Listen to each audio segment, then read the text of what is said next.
Oh no, what they know? Yeah, when I look to the left, all I see is green. Yeah, when I look to the right, all I see is green. Yeah, I've been misunderstood since a fucking teen. Tell her, bro. I've been driving around my city with that crippling. You know that's everything. And that triple beam. I tell my girl, don't worry, I'm just serving beans. Yeah, I'm just being king. Her ass heavy P. She know I'm heavy P. Yeah, if the feds keep the door, I'm flushing everything. Yeah, I'm flushing everything and won't say a thing. You niggas get up in that room and tell everything, and that's unsettling. Yeah, when the doors roll, you gon' have to settle things. Yeah, I come through with that street sweeper, Mr. Clean, and I'm selling dreams to the niggas, Dr. King. White bitch snort coke and say it's not a thing. And her family real set, but it's a normal thing. What? Auntie bought 6 mansions, auntie do your thing. Auntie, she did it like 12 years, that's a dream. Yeah, gasoline, I'ma take over the world, US Marines. Her ass, I'ma buy a ring. I'ma get it to her like a crack fiend. And I'm serving all the fiends like the pharmacy. She shake her ass to my song, that's harmony. Yeah, she take that dick, that's robbery. Baby, you the baddest bitch, not the nominee. Yeah, baby, you the baddest bitch, not the nominee. I bought 3 keys in Memphis, they want 10 a key. When I look to the left, all I see is green. Yeah, when I look to the right, all I see is green. Yeah, I've been misunderstood since a fucking teen. Yeah, I've been driving around my city with that crippling. Yeah, you know that's everything. And that trouble bean. I tell my girl, don't worry, I'm just serving beans. Yeah. Her ass heavy P. She know I'm heavy P. Yeah. If the feds keep I'm flushing everything. Yeah, I'm flushing everything and won't say a thing. You niggas get up in that room and tell everything, and that's unsettling. When them doors, you gon' have to settle things. When they took off to me, it was devastating. Yeah. They got them for 11 times. Yeah, send them up to heaven, no respiration. Yeah, no one live forever, that's expiration. Yeah, she bounce her ass, no hesitation. Baby, I'ma throw them bins, no legislative. I'm a street nigga still on probation. Yeah, why my girl wanna try to play me? Yeah, like I'm weak, wrong estimation. Yeah, I'ma sell crack, that's domination. Yeah, assalamu alaikum, no denomination. Yeah, her ass dude, that's a renovation. Baby, I'ma kill that pussy, that's assimilation. Yeah, take all of my kids, assimilation. I'ma beat that pussy up, that's penetration. Yeah, baby, bounce that ass for a nigga way. Yeah, You know it, baby, you know bounce that it. ass for a nigga Man, way. we talking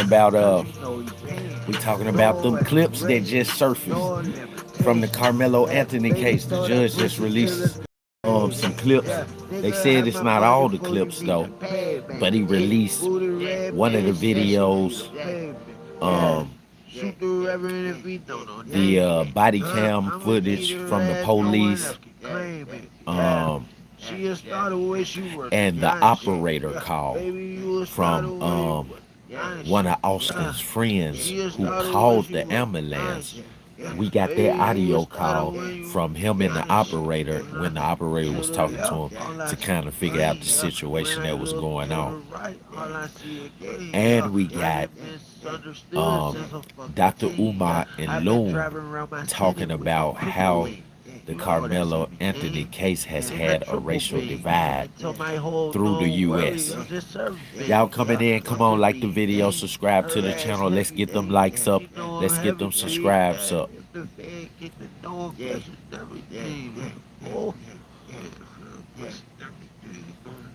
You doing all right, though, Cedric?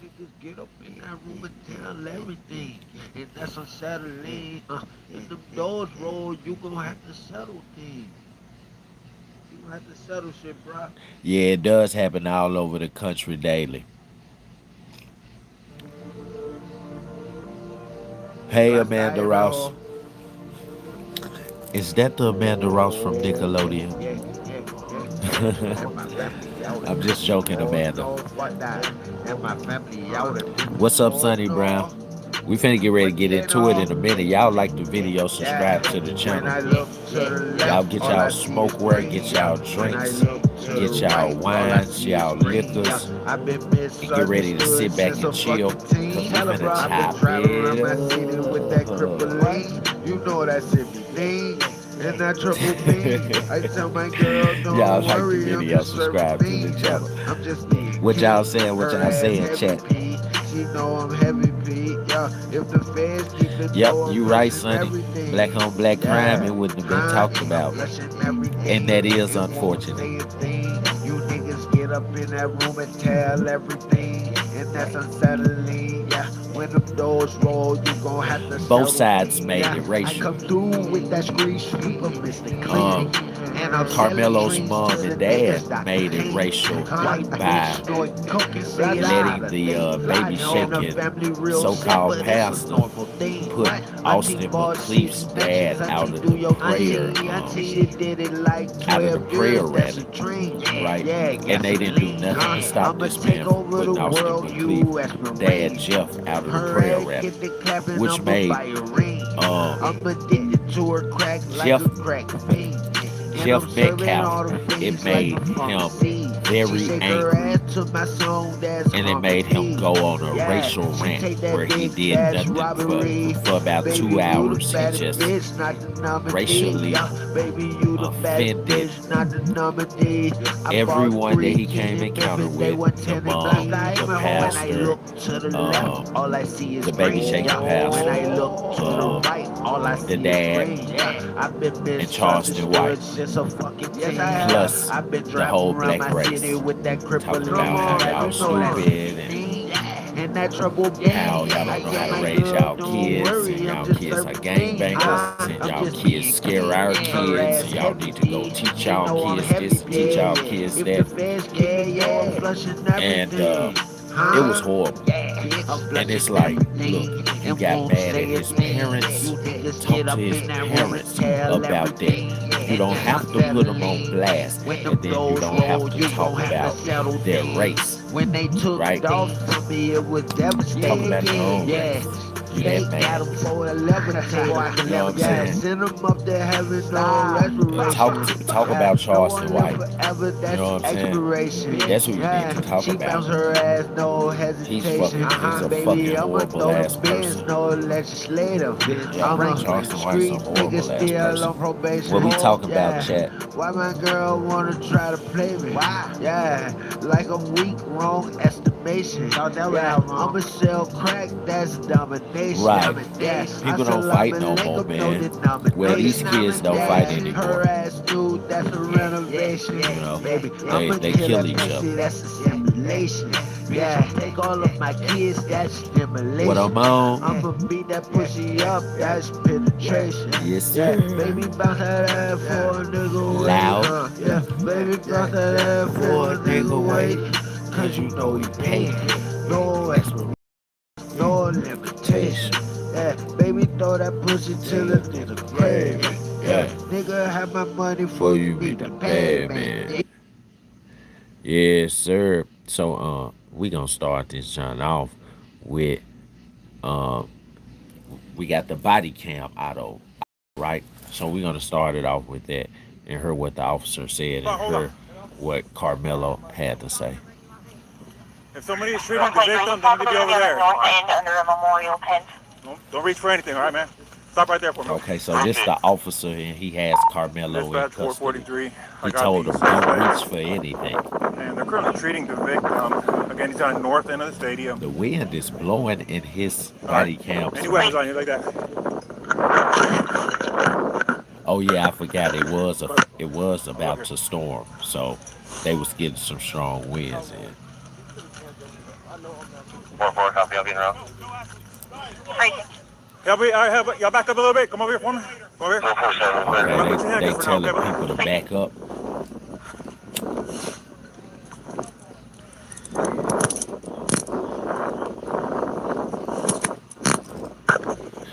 That's exactly what I said, Sonny. I said I his got pride alleged took over. suspect in That's why he handcuffs couldn't right now. back down. Everything. Everyone else can slow down. One second. Suspects I detained in think he handcuffs. both. I think he innocent You can open and up I the think channel, he's and guilty. medics are clear to come I in. think he's Have innocent them come to the northeast entrance. That's gonna be a gate that's wide I open think there. he's And you innocent come to the victim from there. of logical thinking and confrontation. I think he's innocent of logical thinking when in confrontation because he was a kid, 17 at the time. But I think he's guilty of taking a person's life. He is guilty of taking a person's life. Y'all like the video, subscribe to the channel. So nothing on your person at all. Nothing. Okay. Like by reaching your pockets and stuff and all that. Nothing stabbing him. He done got him to the car and he's checking him again. The police officer got Karmelo to the car, and before he put him in, he's already in handcuffs. He's telling him he's gonna check him again.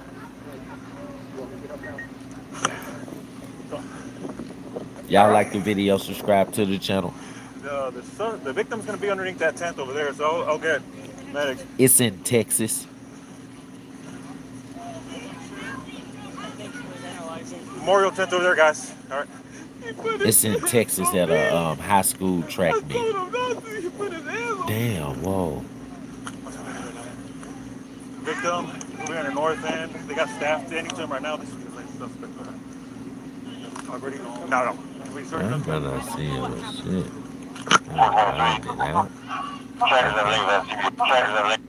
It sounded like he said he was crying, saying, "I told him not to put his hands on me." Be over there. North end under a memorial. By reaching your pockets and stuff and all that. Stabbing him. All right, y'all listen to this. I'm gonna be out with this as well. Crazy. A little personal there, okay? Just to make sure. Listen, you halfway fucking listening, right?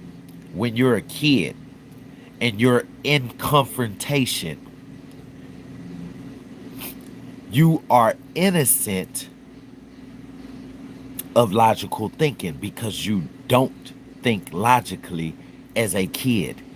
An adult like me, 35 years old, or you, if somebody got confrontational with you, you would be able to think logically, right? In that confrontation.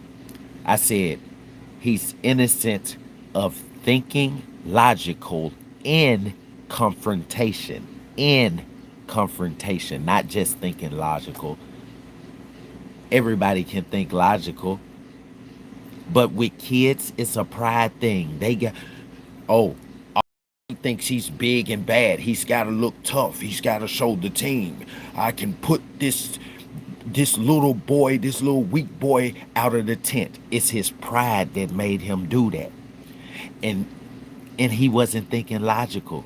Because if he was, he would have been able to control pride, and he wouldn't have even went over there to Karmelo. He would have let an adult go over there to Karmelo. Right? Karmelo,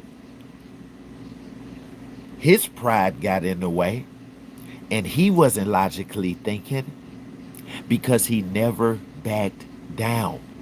Just like Austin came up wanting to look like the big man, he made the other kid react. You come up to me acting all tough, looking strong, I'm going to put up a defense and mimic what you're doing. You acting tough, even if I'm not tough, I'm going to mimic you like I'm tough because I don't want the confrontation. Right? My grandma used to always tell me, she used to be like, be careful what you say to people, be careful what you do to people, and be careful how you treat people, how you act around people. She said, because you never know what a person is capable of. You think this person is weak. You think this person is scared and they can't. Grandma always told me, a scared person will kill you because they're scared. And if you listen to this police body cam audio, Karmelo crying. He's not just regularly crying. Man, I told him not to miss. He said, I told him not to. Like, was I wrong? That's what you hear in his voice. Was I wrong for telling him not to touch me? And he hit me, and I hit him back with a knife. That's what you heard in Karmelo's fear. You didn't hear courage. You didn't hear strength in Carmelo's Anthony voice when he said to the police, I told him not to touch me. He sounded like a scared kid, right? And when a kid is scared, just like a dog or an animal, and you back them into the corner and there's no way out, the kid is either gonna fold or the kid is gonna burst with energy to get their self out of that corner. Just like an animal. You cage an animal in a corner, it's either gonna fold or it's gonna come out that corner with all its might. That's what kind of situation this is. So, like the chat asked me, do you believe he's innocent or guilty? And I said, I believe he's both. He's innocent as a kid, because he was 17 at the time. He's innocent of logical thinking while in a confrontation. But he's guilty of murder. Do you understand that? Now you understand. Y'all like the video, subscribe to the channel. Listen to this man's voice when the police is walking up to the car and he's telling them, I told him don't touch me. You can hear the tremble in his voice. His voice is very high pitched. That's how you know he's scared.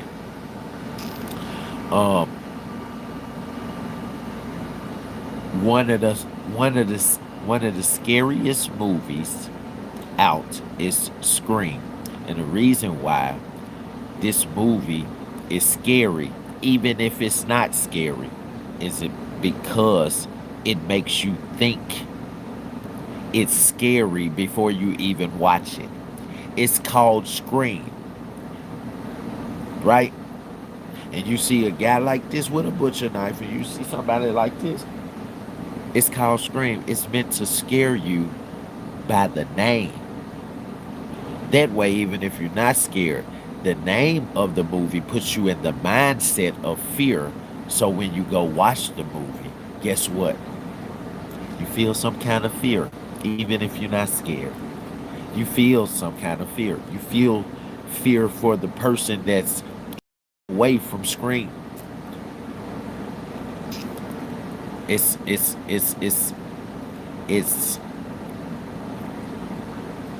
something that adults can do that kids can't. In confrontation, if an adult has control of their pride in their mind, think when confrontation approaches them. Listen, I logically think when confrontation approaches me. If I see confrontation approaching me, somebody coming up to me, hey bro, hey, you come here. You know what I'm gonna do? I'm gonna logically think to run. Let me get the fuck away from this person because they seem angry. And when they get, I can't let them get close to me because right now, with the tone of their voice, I don't know what they're capable of. Right? So as an adult, we're able to do that. Kids struggle with it because they're still in a learning phase. They're still in adolescence when their body is going through emotions and they're trying to figure out who they are and their body is starting to cycle, and boys' bodies are starting to grow hair in different places that makes an odor that they didn't have when they was a kid. You know, emotional. Kids are emotional, and that's what we're hearing in this video. Listen to him. So nothing on your person at all? Nothing? Mind if I reach in your pockets and stuff and all that? Nothing stabbing them? Listen to his voice I'm going to be out with this as well. when he started walking. Listen. A little personal there, okay? Just to make sure. Yes, sir. Okay. He respect the police officer and everything. If he was a real killer, it don't matter how young he is. That's just like it was a 16-year-old boy. I think it was either in Texas or Florida. He went on a shooting spree. He came in the courtroom. This boy is only 16. He didn't even want his public defender to talk for him. As soon as the judge asked him his name, he said, before we start, yeah, I killed all of the motherfuckers that died. And anybody who did die, I've tried to make sure I put them in the hospital. I gave everybody headshots. This is what a 16-year-old said. Does that 17-year-old sound like that? Yes, sir. I told him don't touch me. He's not a killer. Or else, you know what he'd be doing? He would have ran after he killed the boy. He would have ran. The police would have had to chase him. And when the police caught him, he would have been talking shit. Man, get your hands up off me. Man, get your arms up off me. Man, I ain't going no fucking where. I ain't going to jail. That's how he would have been when the police came to lock him up. But the police asked him how old he was. What you here for? He said, I'm here for a track meet. He said, is that your school? No, sir. I go to such and such. He said, what grade are you in? I'm in the 12th grade. Who in their right mind, as a kid, who in their right mind would call a kid a bad kid and they made it to the 12th grade? And they playing sports. If a kid makes it to the 12th grade and they're playing sports, you know, you can tell that they're a smart kid and they overachieve academically. Because you can't play sports in school unless you're making A's and B's. And you can't make A's and B's unless you're smart. Both of them were smart kids. But Austin had a little rage in him, like his dad. Yeah, the way his dad started going off, cursing everybody out on the couch, you best to believe he got that kind of rage in him.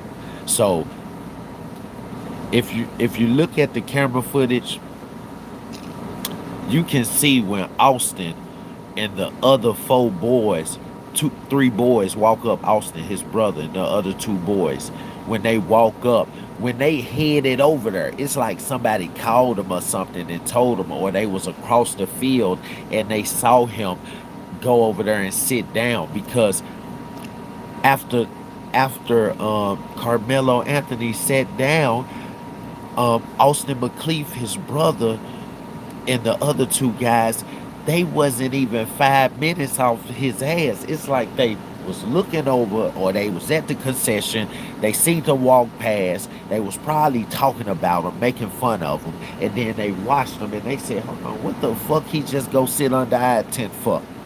Man, let's go get this man from under our tent. Or they probably said, let's go get this nigga from under our tent. But that's allegedly if they did, and we're not gonna put that on them. We definitely not gonna put it on Austin because he dead now. But yeah, y'all know how kids are. My kids are brothers and sisters, and my oldest daughter, she's only 12. My middle child, her little sister, is 11, right? And they will have confrontations, right? My oldest daughter will push her little sister. She's stronger than her little sister, right? and her little sister push her back, but it don't do nothing to her. And then she'll push her little sister again and knock her little sister on the floor. And whatever is around her little sister, a Barbie doll, a stuffed animal, a bear, a pole, whatever it is, she will try to pick that up and hit her sister with it because she knows that she's stronger than her. She's trying to scare her. So to keep her from getting herself bullied, or to keep her sister from bullying her, she tries to harm her sister out of emotion, out of rage. But both of them make principles list, right? Kids are just emotional beings, and both of those guys were kids. I don't give no fuck what nobody says. I don't give no fuck how many people say, oh, he was a murderer. Oh, and talking about Austin. Oh, he was a bully. I don't feel sorry for him. You should feel sorry for both of them because they're kids. They don't know any better. Y'all come on in, like the video, subscribe to the channel, because I see a lot of people coming in and staying in, but I don't see them likes going up. Let's like the video and subscribe to the channel. Yeah, man, these kids were being kids. And it went too far. Because that's what kids will do, right? Plus, he ain't even, he's running for the other team. So when he walks past them and they probably talking about him, they like, he doesn't even have running shoes. He has on dunks. he thinks he's gonna beat somebody. What school does he run for? And one of them called out the school that, oh, he runs for the Tigers. Where the fuck is he going? Their tent isn't on that side of the field. I'm saying, let's just analyze this shit like a detective would. A detective would think of what they'd have said, how this started, and everything. His tent is not on that side. Oh, bro, he's going to sit under our tent. Oh, hell the fuck no. Bro, let's go get this motherfucker from under our tent. He can come back on that side where his school has the tent without the name on it. Go sit under your cheap tent. Man, look, bro, I just want to stay out the rain. My tent is too far. Get the fuck from under our tent. It wasn't no coaches under the tent. The coach was on the track. The two boys that was sitting at the bottom of the bleachers, they was watching the coach to make sure that his attention remained on the runners that was practicing on their run, whether, everybody gonna practice on the track at different times. The coach is gonna go down there individually with the runners. He got that run the 100. All 3-4 of them gonna run together, and he's gonna rehearse them while the team is sitting under the tent. Then he's gonna say, okay, I need all my shot putters. Everybody that run the 100, you can go sit back down under the tent. I need all my shot putters from under the tent. Come on to the field. And then he's gonna practice with the shot putters.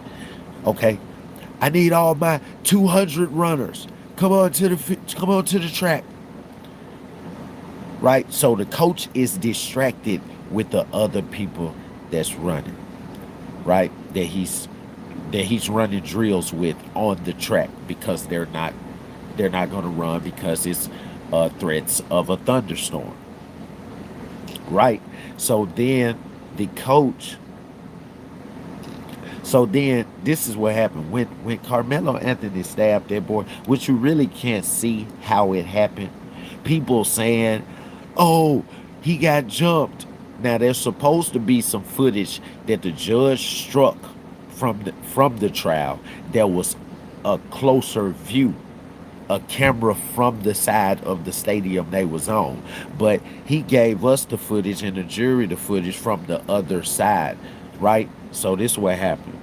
Carmelo Anthony goes sit up under that tent, and not even 5 minutes later, they come from the same direction Carmelo Anthony just came from the outside of the bleachers, through the bottom of the bleachers, how you come up in a basketball stadium through the bottom of the bleachers. There's bleachers on this side, bleachers on this side, bleachers in front of you. They come through that same little pit hole that he came through.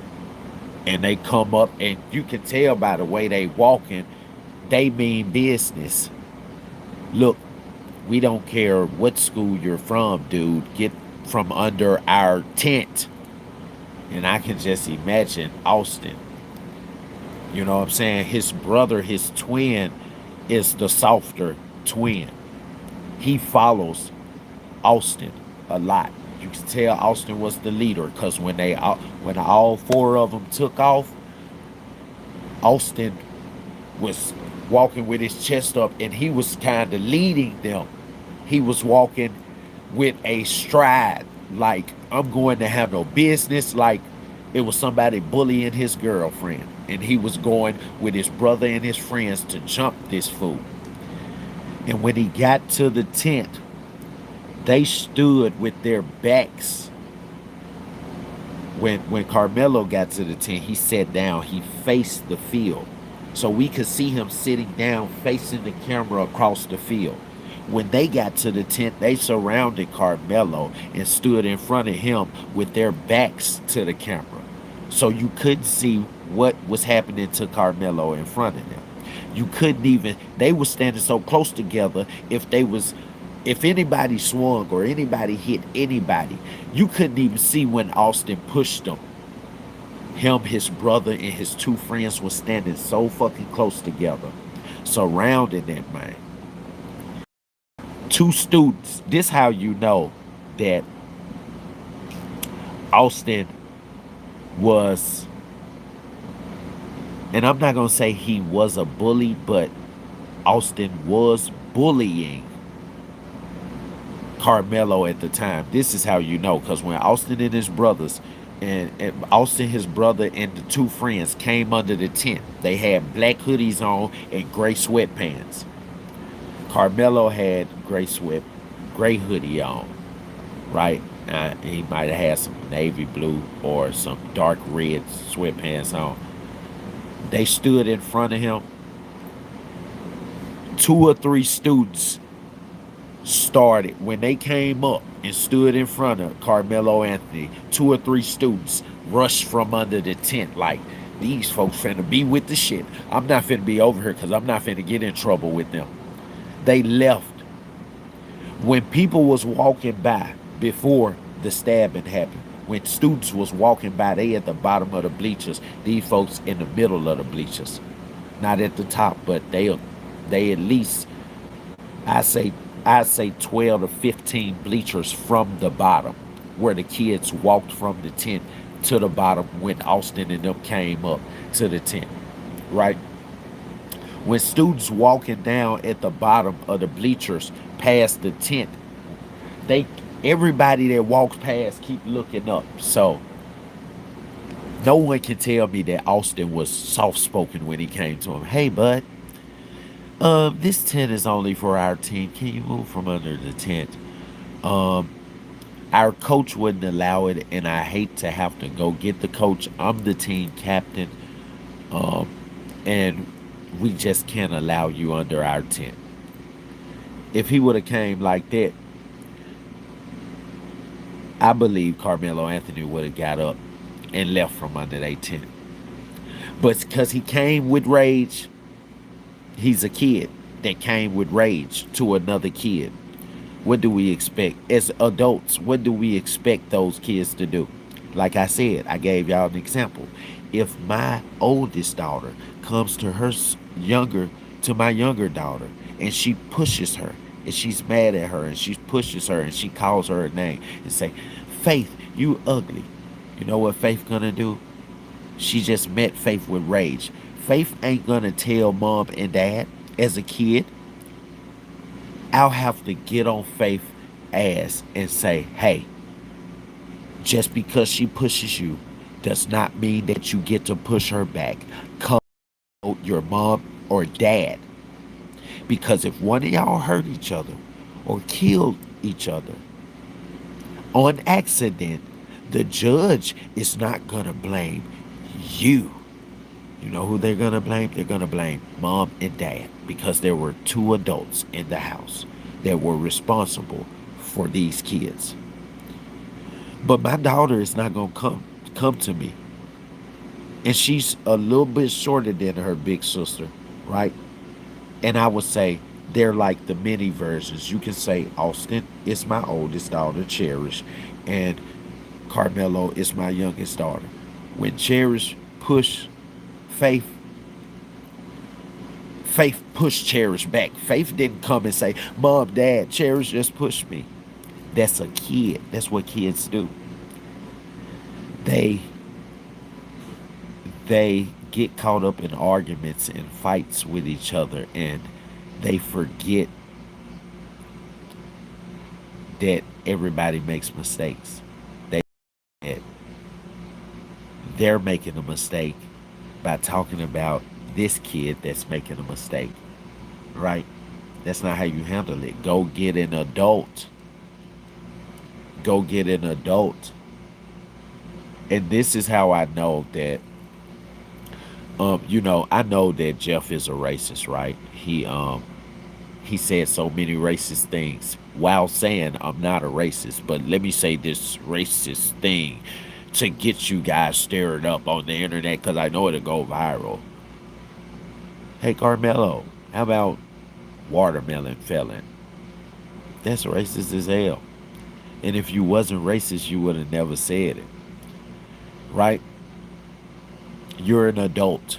I know you're capable of logical thinking. You would have never said it. And this is the thing. Yeah, you said you forgave he said that he forgave Carmelo, right? How did you forgive Carmelo when you said those racist things about his parents and about him, right?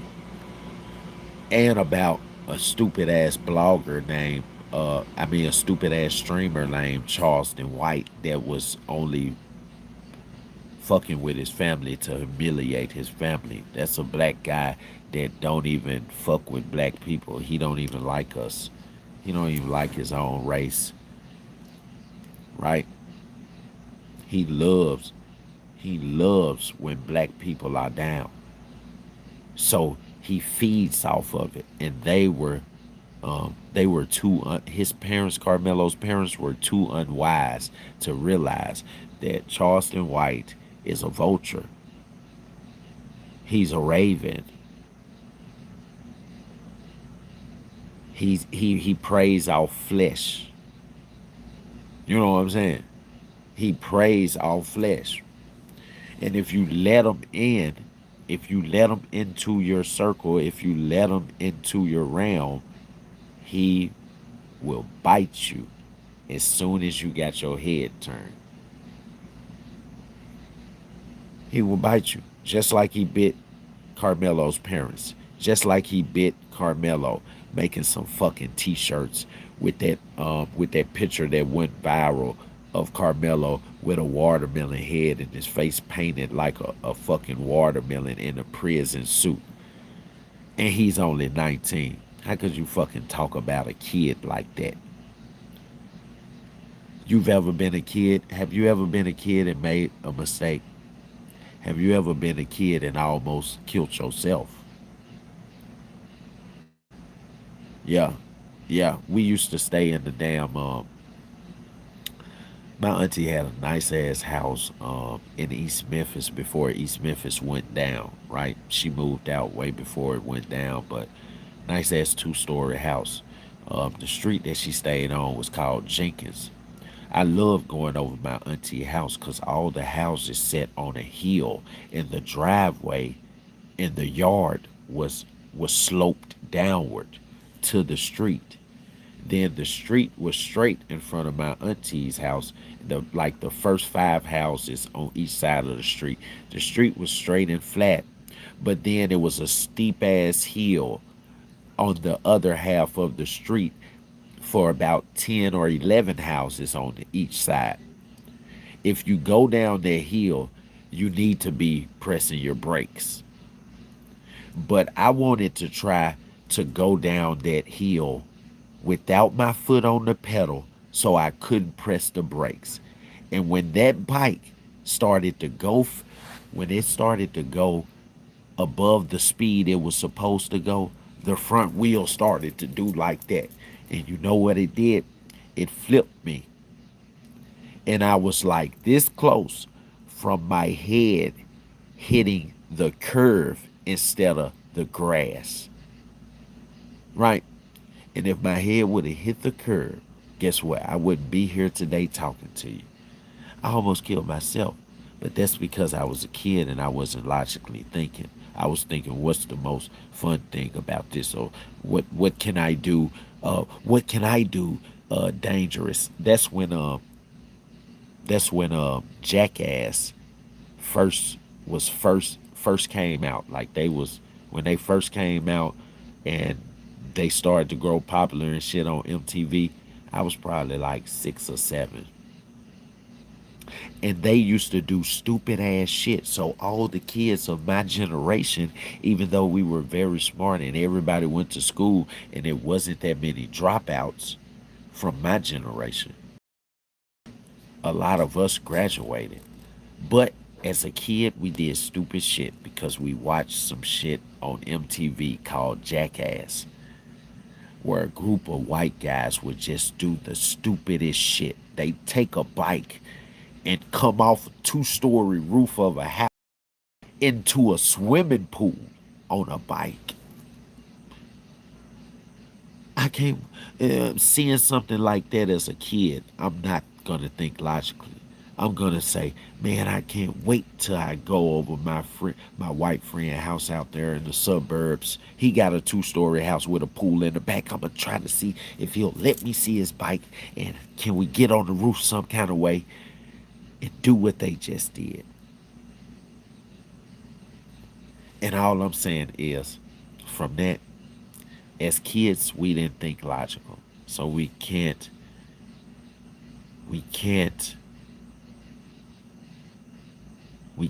not forgive the kids nowadays for not thinking logically all the way through. Even if they did do something, you know what I'm saying, that was horrible. As adults, we do stuff that's horrible. God damn it. God damn it. I smoke weed, right? We drink, right? Our government controls distribution of alcohol, pharmaceuticals, all of this shit that's available for grown-ups, that grown-ups would do, that we know, especially drinking, right? Hard liquor all the time. We know it's not good for us, right? We even know that we're killing ourselves by drinking the alcohol, unless it's like a red wine, a bitter red wine, a natural red wine, right? You can drink a glass of that a day. When you get older and you get in your 50s and you start going to the doctor, he's going to tell you, ask you, do you drink? And if you say, yeah, what do you drink? Beers. He's going to say, cut out the beers and drink you a glass of red wine every day. You can drink a full glass. It's actually healthy for your heart and your blood. It helps your blood, right? It's straight grapes. It's grapes that have been cultivated over time.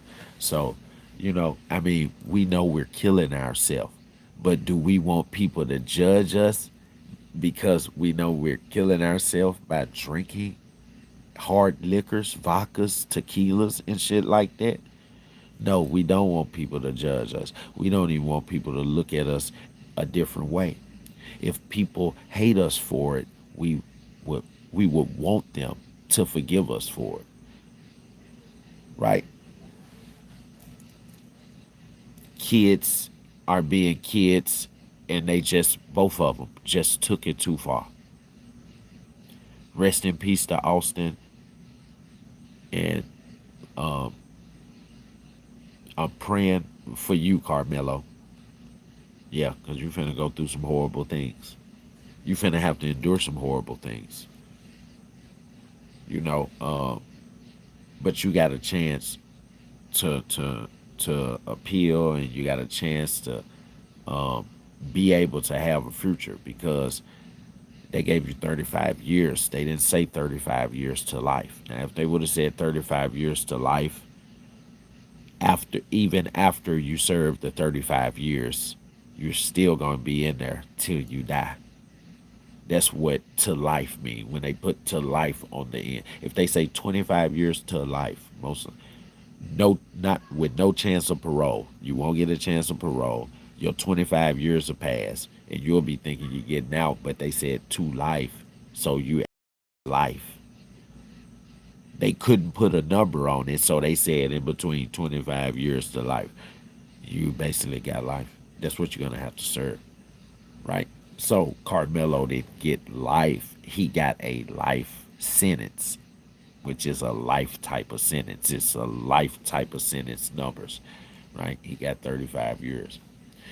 But the things that he'll have to endure with the people that got actual life sentences, that's stuck in jail for the rest of their life, they don't care about killing a person that comes in there that doesn't do what they say. They don't care about hurting a person that's younger than them. They don't care about him being a kid in there. All they care about is controlling him, using him for whatever they want to, and we know what type of shit that be. You know what I'm saying? I wouldn't wish that on nobody. And I can't believe people today, whether it's a black or white kid, people today would wish adult jail on a kid. He should have been in a juvenile center until he turned 21. Then he should have got bound over to jail. I tell you one thing, I won't look at my kids, my girls, and my son. When they make it to the age of 21, they'll be in college. You know, they will be allowed to have their own place. I'll help them look for their first apartment and everything. But if they go to college and they're 21, 22, 23, 24, they're my babies. They don't have to leave the house. They'll always have a bedroom at their parents' house. You know what I'm saying? I can't believe that out of everything that Jeff McCall said, he never said, I wish my son would have not went over there. Like, I wish he would have just thought about it and not even bothered that kid. You know what I'm saying? But he talked about the other kid a lot. And he said bad things. Y'all like the video, subscribe to the channel.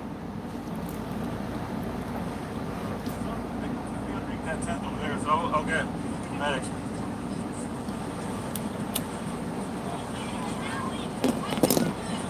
Memorial tent over there, guys. All right. Y'all hear this? He put his hands on me. He has fear. Karmelo has fear. I mean, he has sadness. He has empathy in his voice. Like he was basically saying, look, I was just protecting myself. I told him, don't put his hands on me. Listen, if you coming towards me in rage and I tell you, hey man, stay back, don't put your hands on me, I'm not threatening you. I'm telling you to stay back and don't put your hands on me because I'm scared. The more you step up to me, and that he didn't have no way, he didn't have a fast way out of there anyway, because he was sitting down with his knees to the back of a bleacher. So if you walk in front of me, I got to get over the bleacher this way. You're gonna catch me before I get over the bleachers. I don't have a fast and quick escape, right? But listen, If y'all touch me and I remember that I have something that can protect me on me and I go to pull it out, I'm gonna use it to keep you off of me because I'm scared. I tell my wife, I say, look, I don't know how to fight. And it's not that I don't know how to fight, it's that I don't like fighting. Fighting is so bad. It makes you feel so bad.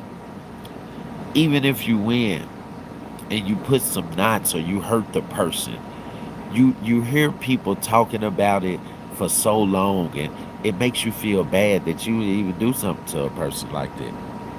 You know what I'm saying? So I don't feel good fighting. If somebody come up to me and they trying to fight, I'm gonna warn them, hey, don't do that, man. I don't want confrontation with you. Now I'm gonna bag away, but don't keep walking up on me. Cause I'm gonna defend myself if I have to. Just because I walk out of the house with a gun on my waist because it's open carry in Tennessee, right? As long as it's in a holster and the holster is snapped or the holster is fastened or the gun locks in the holster. When I come in, I don't plan on killing nobody.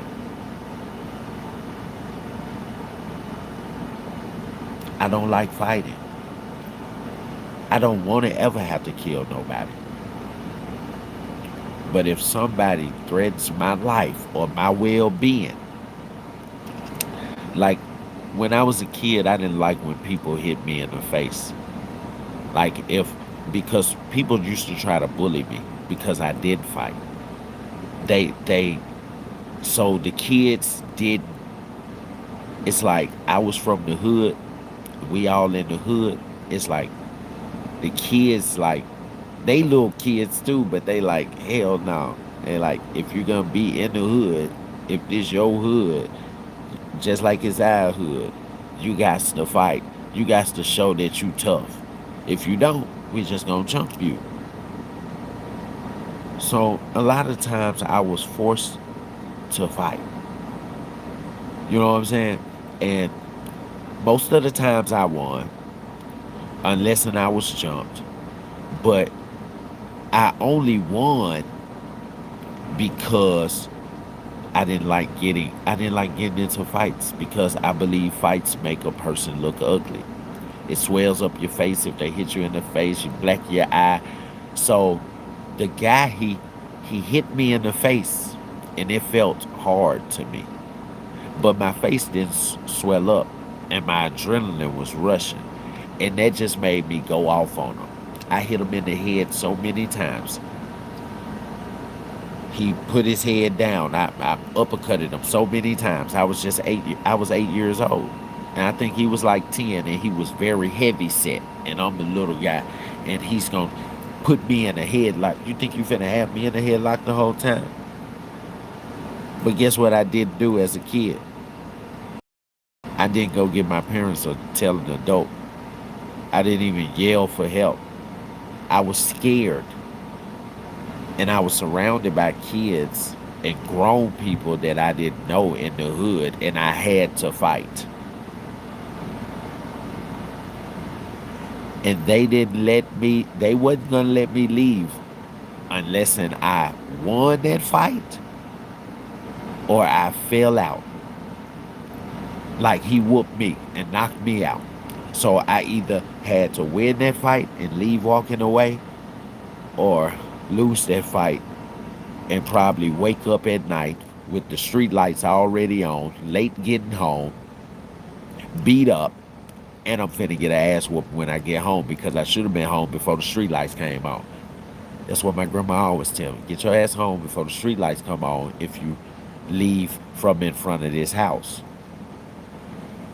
And if I didn't get my ass home when the street lights came on and I came home after the street lights came on, my grandma used to tell me, go get me a switch.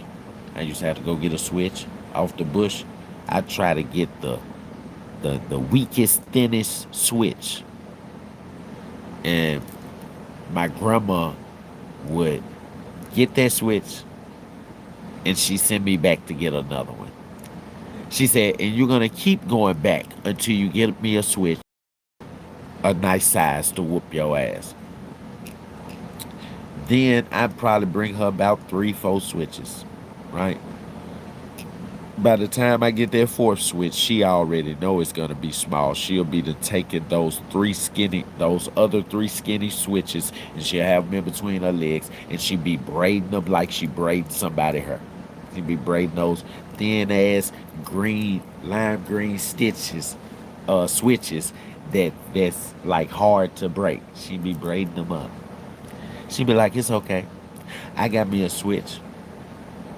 And she whooped my ass. She'd give me 5 licks, but them 5 licks with that switch, boy, it hurt. It made me run up and down the walls. You know what I'm saying? But as kids, we don't never think the situation all the way through, right? We want the candy. We know we can't get no more. Our parents said, don't go in that candy jar. We know we're going to get in trouble. But the candy is so good, right? As a kid, what we going to do? What we didn't know was, yeah, it looked like a lot of candy in there, but it's only 25 pieces. And our parents counted them 25 pieces. So even though we like, if we take one, they won't notice. That's because as a kid, we ain't thinking about, did they count it? No, a kid brain is more, the bigger part of a kid's brain is more based on fun than logic, right? And the bigger part of an adult's brain is supposed to be focused more on logic than in fun, which is the lesser part of the adult brain, right? That's like maturity. When you get older, you start to mature. Man, dog, we'll take that piece of candy, and then the next morning, we finna get an ass whooping because we thought about taking one piece of candy. And our parents told us, don't you touch that candy. You already had some. I'm gonna whoop you.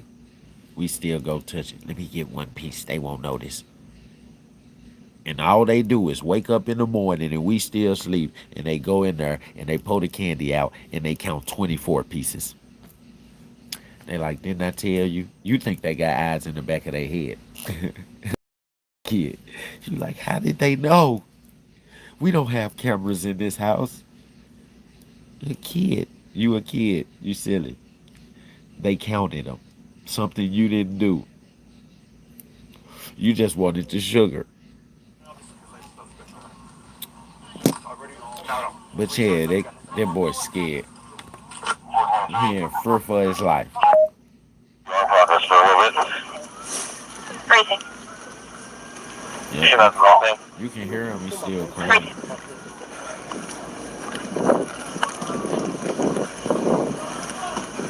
Start over here first. Up to you. It's up to you. That's fine. This is closer. Okay.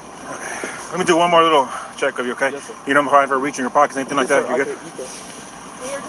Yes, sir. Yes, sir. Thank you. You can. I'm wearing some little underwear.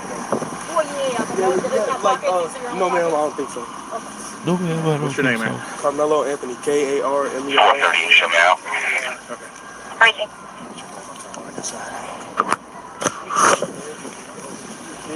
Have a seat here real quick, man.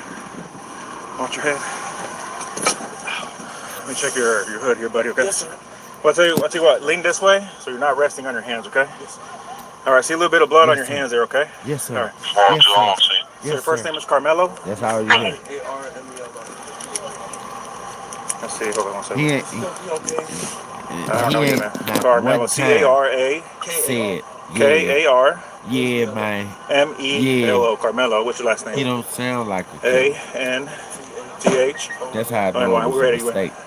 I'm a 12th grade. 10th grade? You go to But he did Emerson? commit murder. Where'd you go? Centennial. Okay. You know what I'm saying? I'm in 12th grade. 12th I grade? just think he Okay. deserved a fair All right, fight. sit tight for me real quick, bud, all right?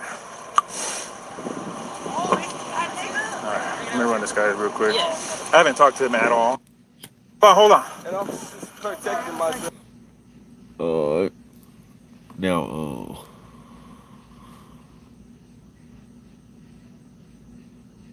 another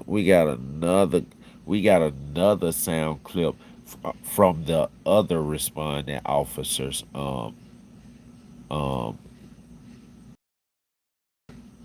Little cam, whatever the fuck the cam is called.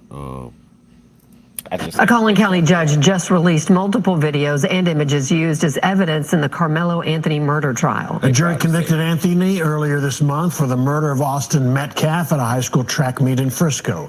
The trial did not allow cameras inside, so most of the evidence has never been seen by the public until tonight. It includes body camera video from the officer who arrested Anthony and a photo of the murder weapon. Fox 4's Peyton Yeager is in studio tonight. She's in the Dallas newsroom with more. Peyton? Stephen, Heather, yeah, we've been following this developing story this evening. Now, this evidence up until earlier this evening was only viewed by people in the courtroom, reporters, legal teams, and the jury. Key pieces of evidence here, including that body camera footage and grainy surveillance video of the altercation in the bleachers. All of it now public. And we want to warn you at home that some of the things you're about to see and hear might be difficult. Don't reach for anything, all right, man? Stop right there for me. Dispatch 443, I got these suspects. And they're currently treating the victim. Again, he's on the north end of the stadium. All right, any weapons on you like that?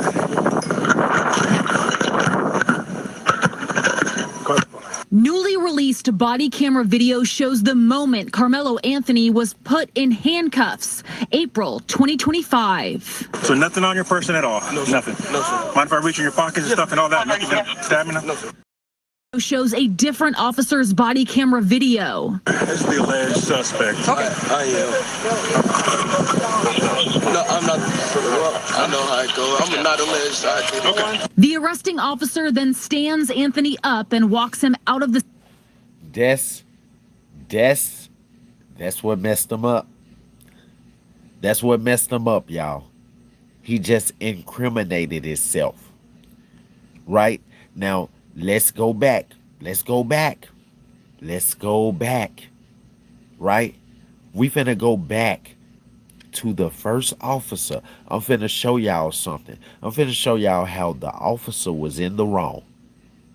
And he violated Carmelo Anthony's rights because Carmelo Anthony is a kid. And one thing you learn as a police officer is when you detain someone, you have to read them their Miranda, right? That's so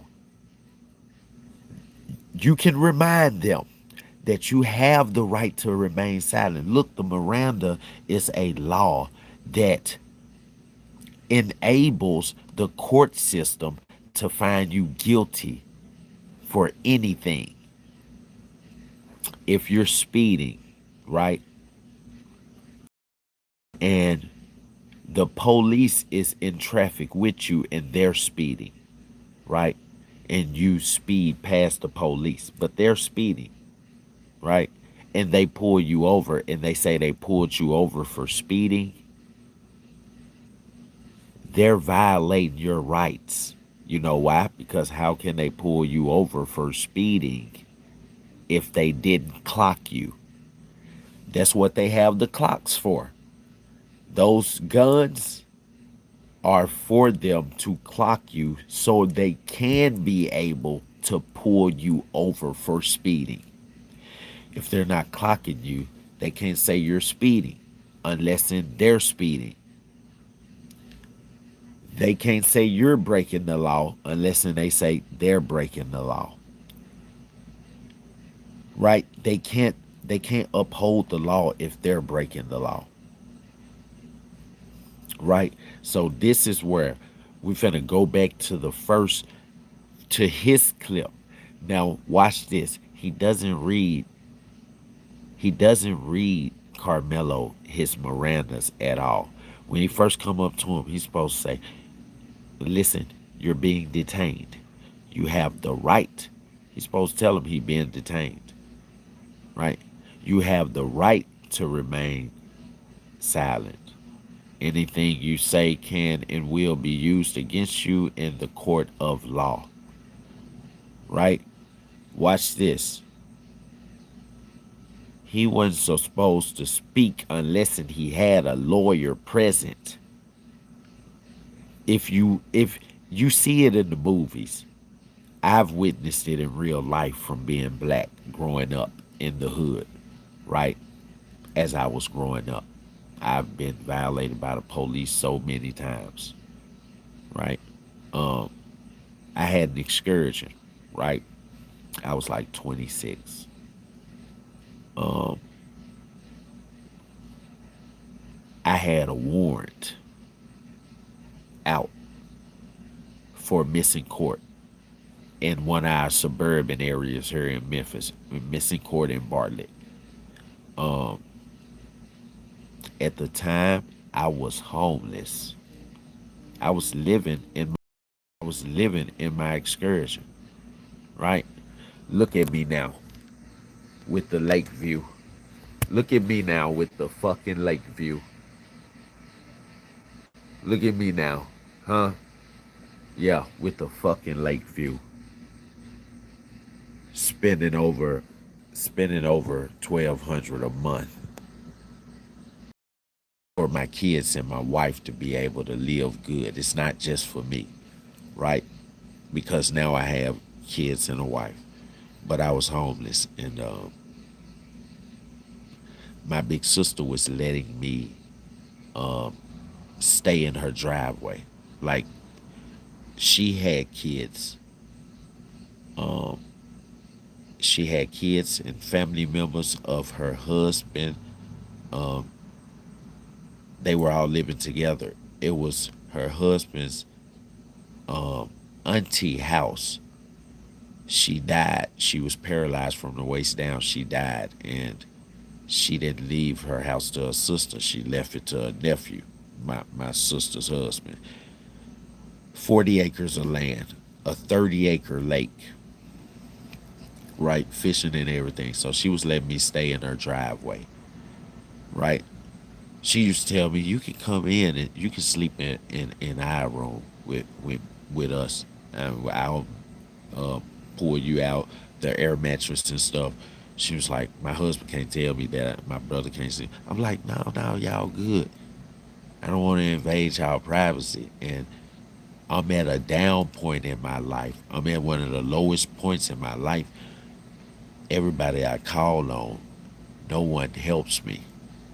But mind you, I'm the type of person that if I got it, everybody got it. Anybody got it. I will give and make sure people okay. You know what I'm saying? I'll give in an instant.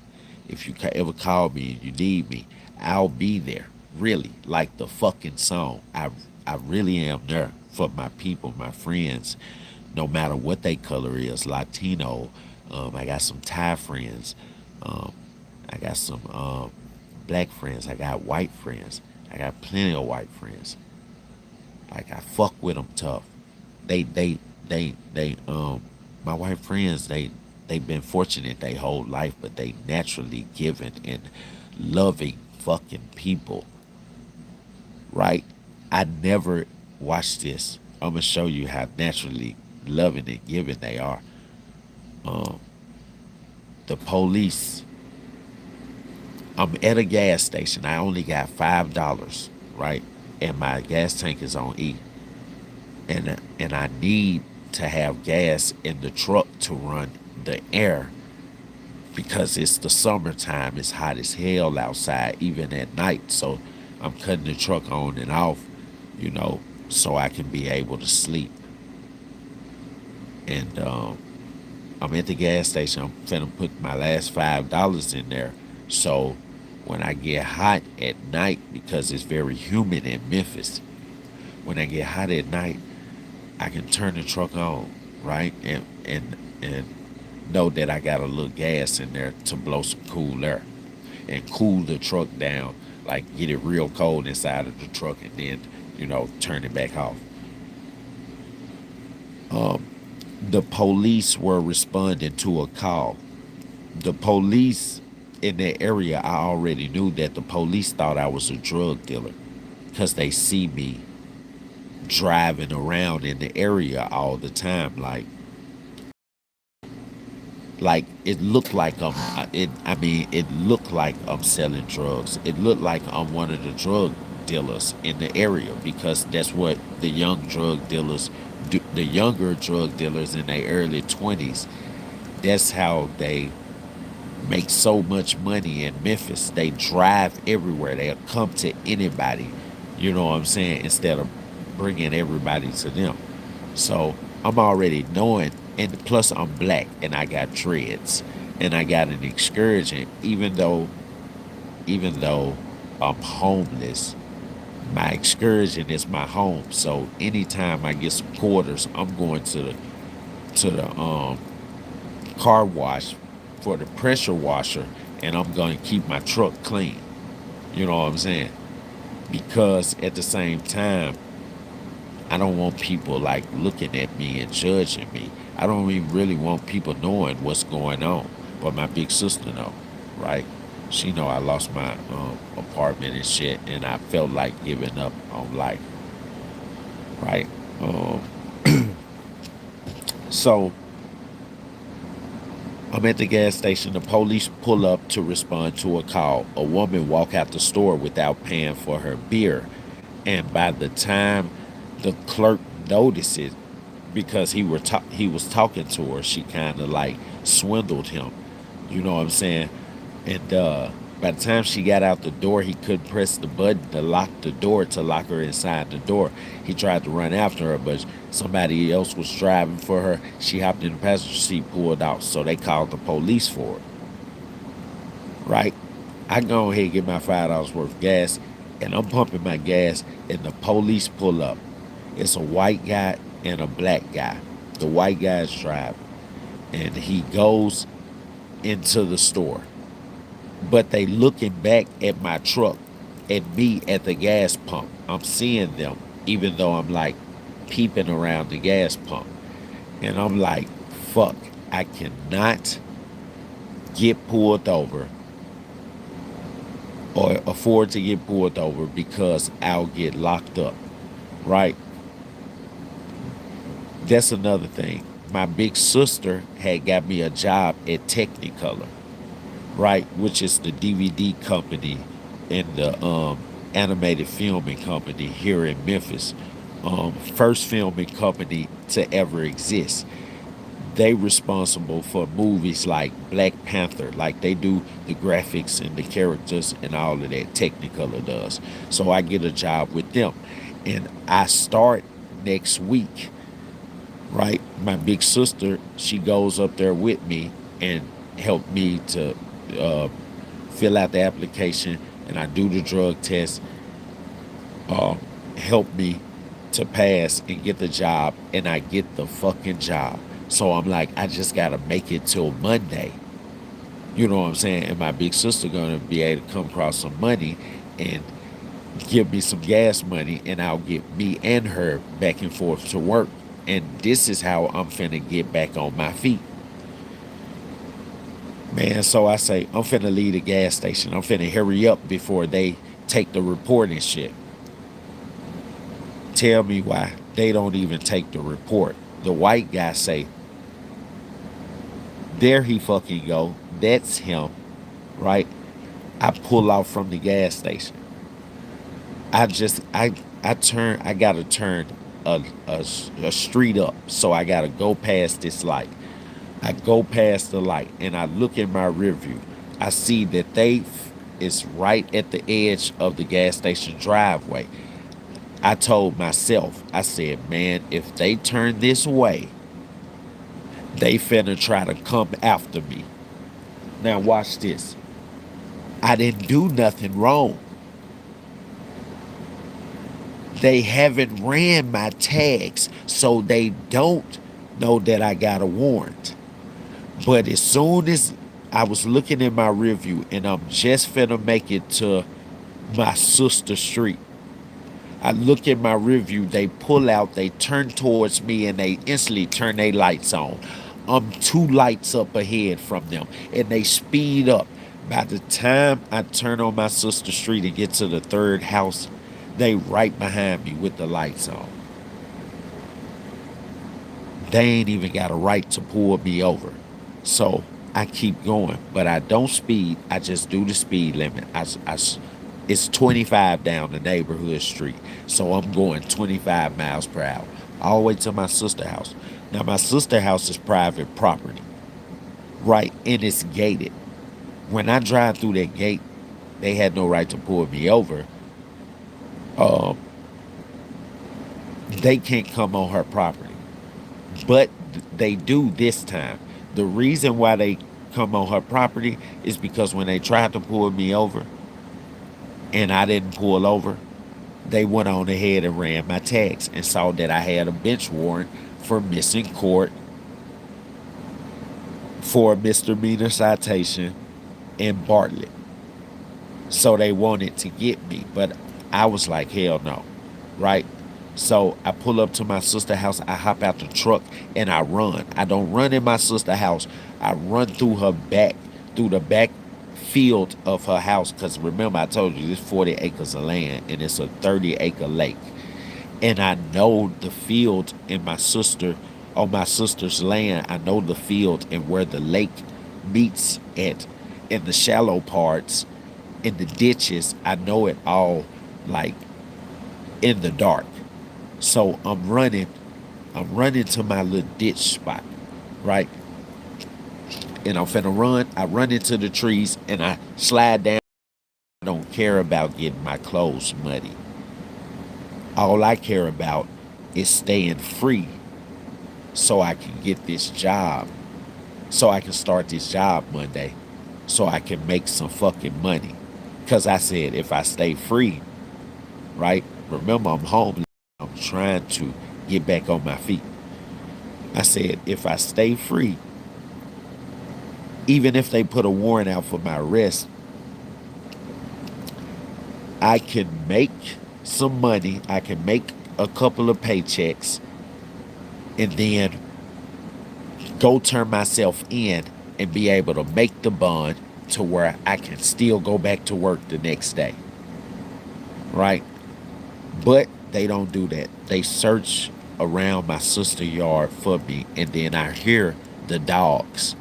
I hear the dogs when they pull up, so I don't stay in the ditch. I keep going. I run through a shallow part of the lake, like I saw on the movies. I said, they're gonna fucking lose my scent because I'm sweating right now. I'm like, if I run through the shallow part of the lake and let the water bounce up on my shoes and my pants legs, the dogs will lose my scent. Once they get to the water, they won't be able to tell where my scent went, because all they'll smell is water. Because now I'm trekking the water through the woods, right? I make it out the woods to like one of our main streets in Memphis, 3rd Street, right? And I go, it's like heading towards Mississippi. I go to a gas station called Dodge's Chicken, and I call my big sister. No, sorry, y'all. I don't go straight to Dodge's, right? Because when I come through the field on that main street, I see a Charger. But I just ran. What I'm not thinking about is I'm running from the police, but what I'm not thinking is I just ran through somebody else's backyard. Well, the field behind their house, because these are big ass mansions, right? I just ran through somebody. The owner of this mansion that he's a pit bull breeder, a pit bull and bully breeder, right? The owner of the house is in a Charger, and he's on the street, and I'm thinking that he's the narcotics. He's looking at me because I just came through his backyard and people been stealing his dogs. So I'm not noticing. I'm thinking he the police, so I'm ducked down in the ditch. He's looking like he's like clutching a gun in the car. So I'm thinking it's the police, and they finna block off the street that way and get out and chase me. But it's really the owner. So when he busts a U-turn and get on my side of the street, the side that his house is on, that I just came through his backyard, I run across to the other side of the street. And then he pulls into his driveway and he checks the mailbox. And I'm like, damn, oh, that was the owner of the house. That's why he was looking at me like that. Okay? So then I'm coming up on another street before I get to Dodge's Chicken, and I hear 3 or 4 police engines.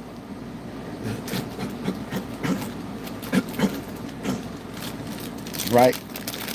Give me a second, y'all.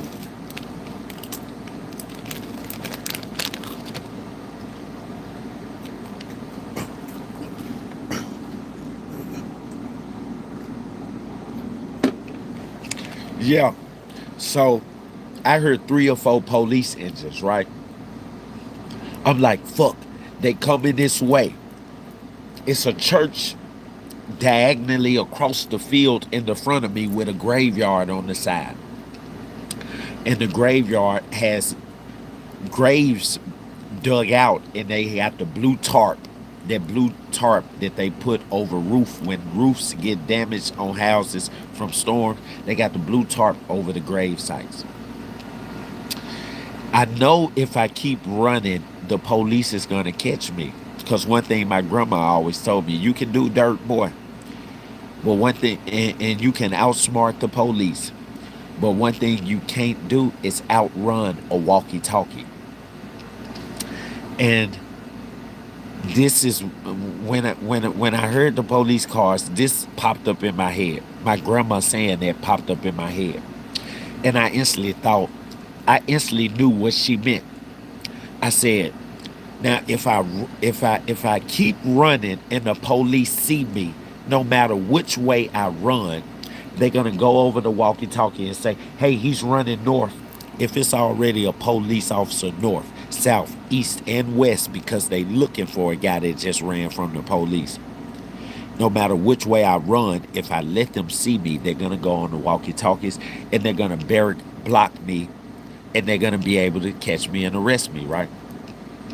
So I dug down in the trees, in the ditch on the side of the road, and they drive through the light. Phew, phew, phew, phew, phew.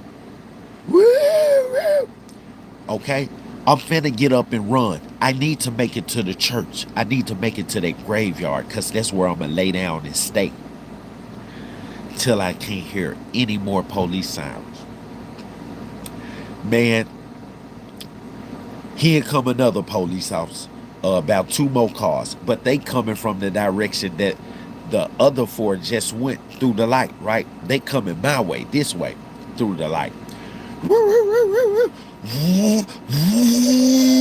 You hear them charges. That's how they give themselves away, even when they ain't got their sirens on. Yeah, I just broke the spiel. They give themselves away because they always revving the fucking engines and speed. So I know when they coming, right?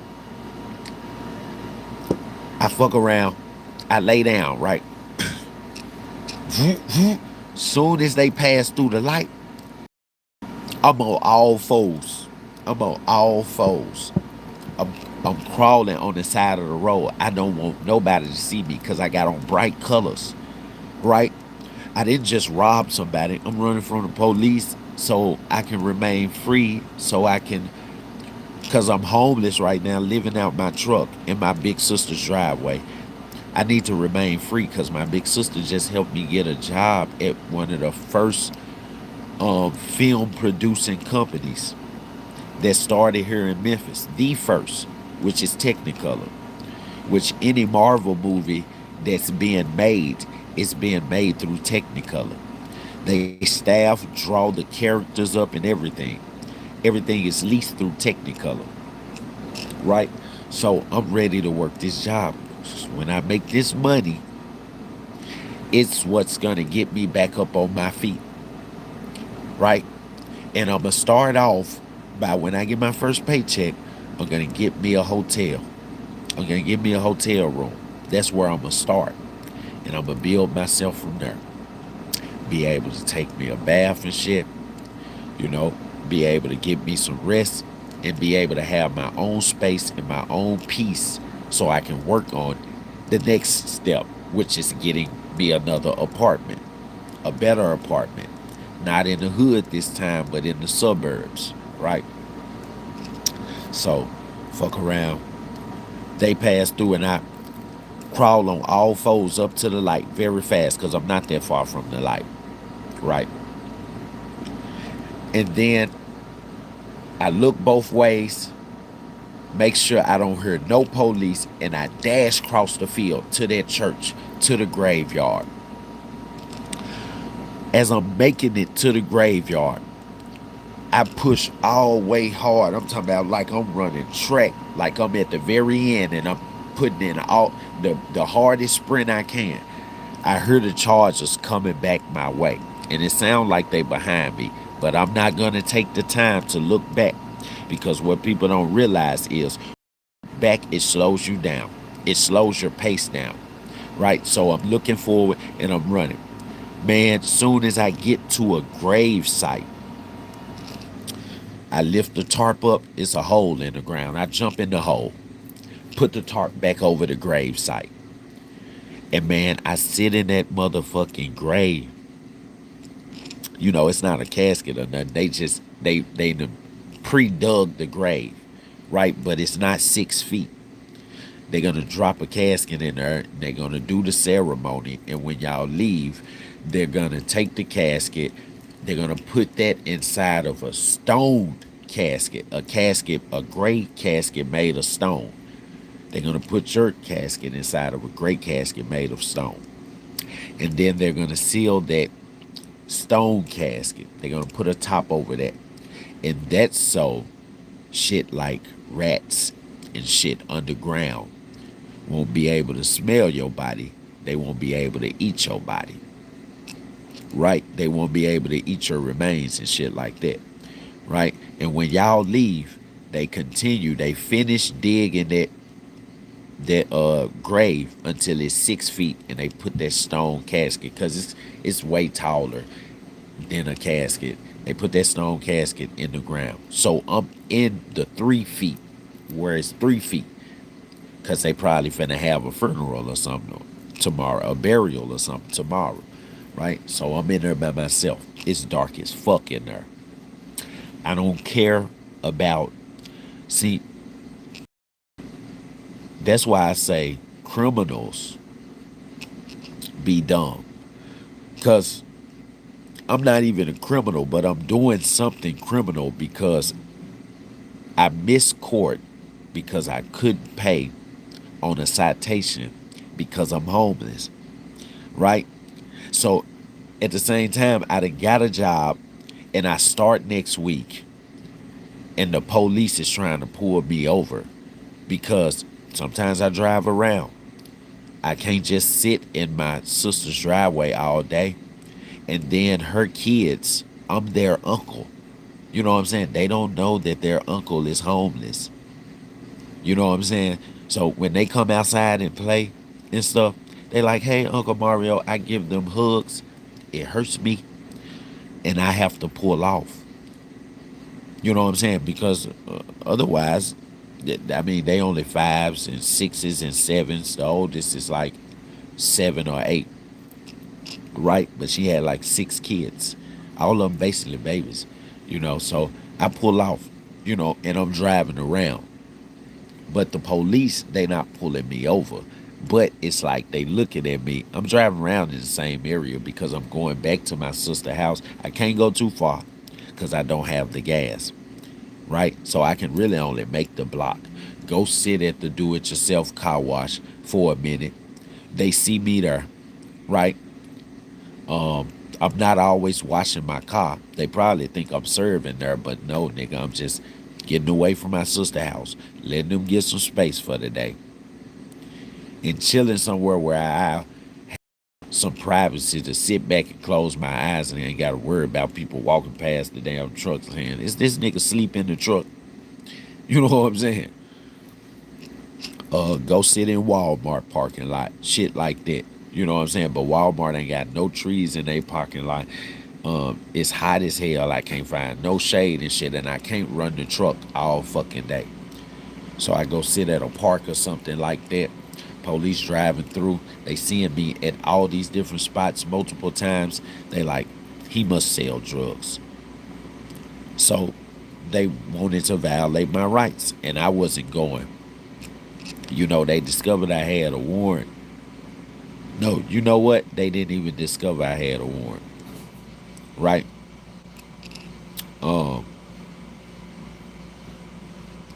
What they did was they didn't even run my tags.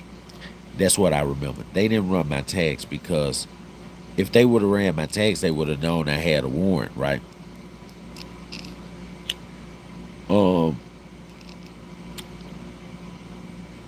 they would have put out a warrant for my arrest, saying I evaded arrest, right?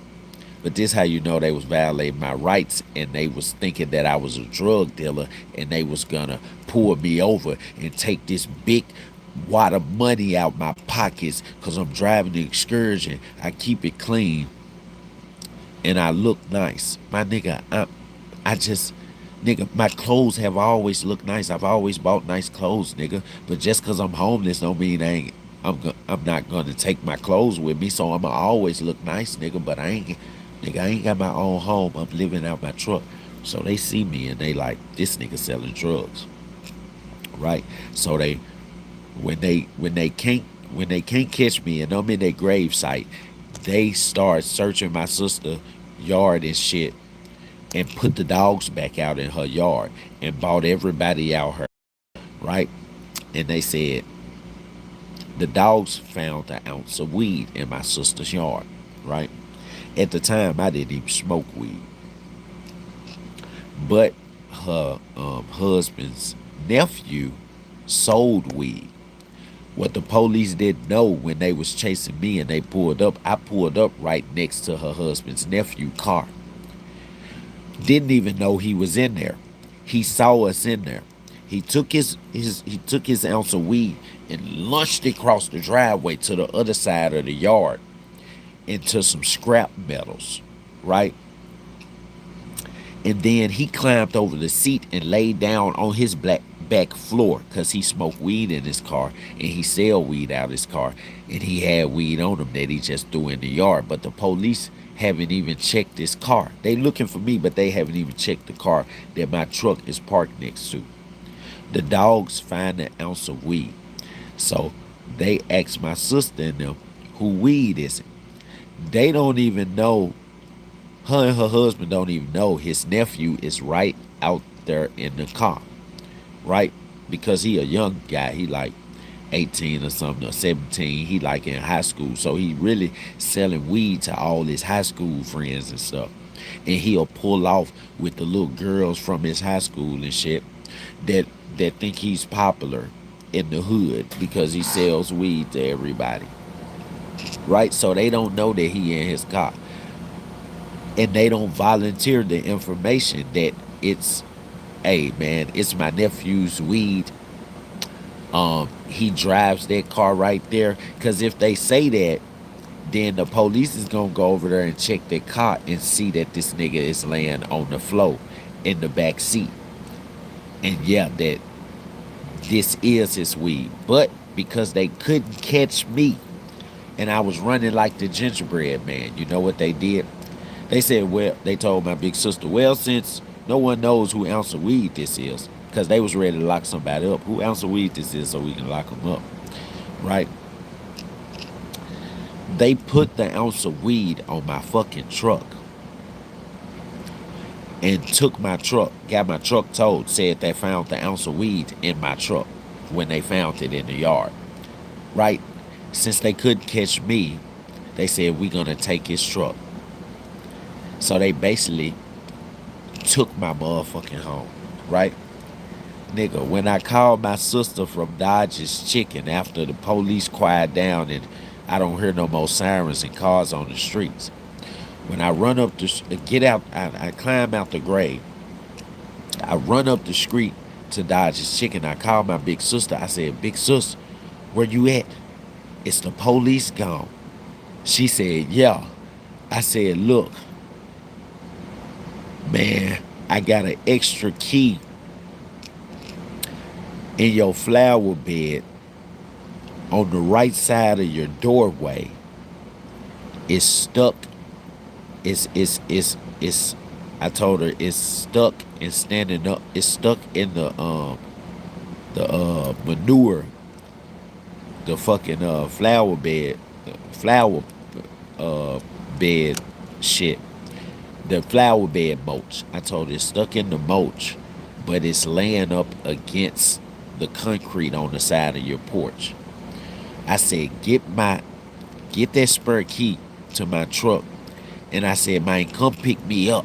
I'm at Dodge's Chicken. She said, bruh, they took your truck. I said, what the fuck? How the fuck they take my truck?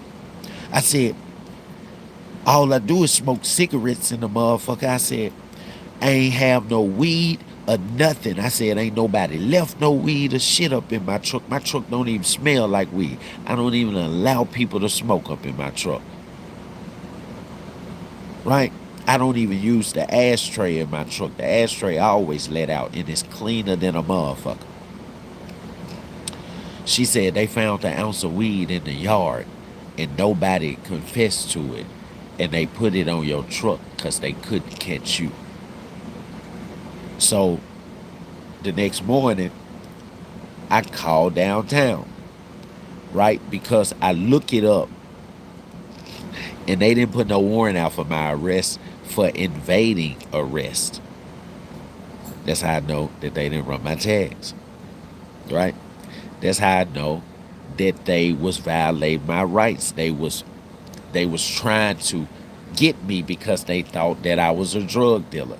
They thought they were going to pull a nigga over and I was going to have this big wad of money and some drugs in the car, and they was going to say, nigga, like Denzel Washington, because it's dirty cops in Memphis like that. Nigga, you want to go to jail or you want to go home? You know what I'm saying? You can keep the drugs, nigga. We'll take the money and let a nigga go. But nigga, I ain't got no money, nigga. Now they done taken my truck, and I'm like, what the fuck I'm gonna do? How I'm gonna get to work?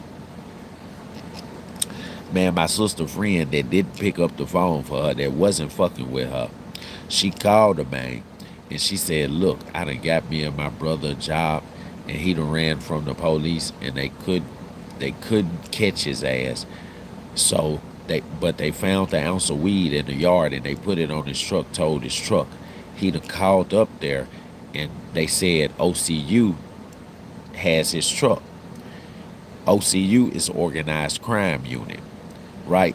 Whenever drugs is found in a vehicle, OCU is able to seize the vehicle, meaning I can't get my motherfucking vehicle back.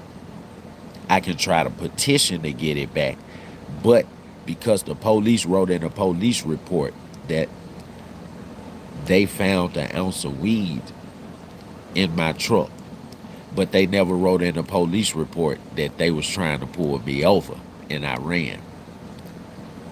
Right? I'm not even in the police report.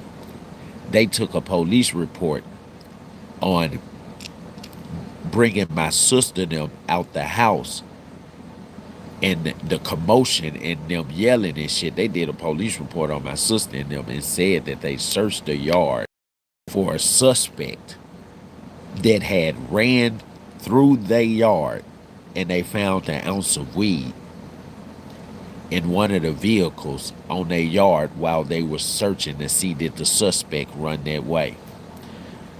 When they knew that was my sister, because she told them, who truck is this that we just followed her? Oh, that's my little brother. Where is he? Is he in the house? She was like, no, he's not in the house. He never came in the house. Yeah, I didn't come in the house, my nigga, so you can't go in the house and search it. I'm all the way on the other side, nigga. I'm 4-5 commercial blocks over. I done ran through, goddamn it, probably fucking 30 acres of land with the swiftness, hid in a grave, nigga, for 2-3 hours. Came up out the motherfucking grave like Jesus rose again. You heard me? And then they called me Black Jesus in the hood. You heard me? So I came up out the grave and rose again. Nigga, went to Dodge's Chicken down the street, right there before you cross into Mississippi, cross state lines from out of Memphis, Tennessee into Mississippi. Called my sister and she said these folks done took my shit. and it ain't nothing I can do about it. And I owned that truck. So whenever I got back up on my feet, I could use that truck as collateral to push a loan to get me to be able to pay a mortgage to, you know what I'm saying, get me a nice ass luxury loft or condo or apartment here in Memphis, because it's a lot of nice ass lofts, condos. We got 4 suburban areas out here, right? But yeah, they took my shit. The police violated me like that, right? I don't know what to do now, right? I'm getting back and forth to work with my sister, but her friend is starting to get tired of taking us to work after about a month. You know what I'm saying? Even though we paying him every week, he get $100. Every week he get $100 from me. Every week he get $100 from her out of her paycheck, out of my paycheck too, because we getting paid every week. Nigga, you make $200 a week, and you got a job. You making $200 extra a week, and you don't even feel like it no more. Okay, it's not your responsibility, right? So I end up losing the job. Now I'm finna fucking fall back to square one. This is the part that we wanted to get to. I think about it. I say, man, I don't want to have to do this, but I can't stay in the hood. I felt like this was my testimony because I had everything that I could ever want. I'm talking about the best job and all of this shit. And when I fell, it was like the story of Job, where the devil told God, well, he's like, you're serving Job. He's only faithful to you because you give him everything. And God, like, he done lost things, which I had lost things, right? I lost my apartment, right? But I still had all my clothes. I had my diplomas from high school and my Southwest College diploma when I graduated from Southwest. Like, I had memorabilia. I still had like my soccer trophies from when I was a kid, from when I played in the pre-league in church when I was like six, and then I went on to play in middle school. Then I went on to play in high school, and I got trophies for soccer throughout my whole school career. I still had that shit. My record player, I had a collection of records. My whole back of my truck was filled up with records. I had a collection of records. Anything from like, what's my boy? Nothing Has Changed. What's my boy with that album? Nothing Has Changed. I mean, I can't think of his name right now. But Michael Jackson 25th Thriller anniversary, I had that record. I had newer records. I had the Miguel Wild Hard record. I had Janelle Monáe Classic Man record. I had Youth Lagoon. He's an indie rock artist from out of California. I had Youth Lagoon. I had like 3 or 4 of his records, and they was all color records. You know what I'm saying? The Black Keys that signed to Fat Possum Records. I had all the Black Keys albums. I had all of Al Green's albums. He's got like 7 to 9 albums in his catalog.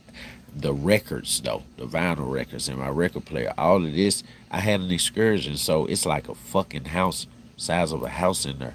I had all of this in the back of my truck, right? So, I still had my truck, you know what I'm saying? So, I still had a lot of things that meant something to me. So, it was like, the devil was like, your servant Jerry, he's only, because I could have resulted to robbing and getting out in the streets and drug dealing and all of that shit just like my niggas. I could have been plugged in, but I didn't. You know what I'm saying? And it's like the devil told God, your servant Jerry, he's only faithful because, you know what I'm saying, he has it. You gave him everything. Like, he done lost some things. Yeah, but he still got the things that means the most to him. He still got his truck. God said, just like he told him about Job. He still has everything he wants, right? God said, well, you can take everything from him, but you can't touch him.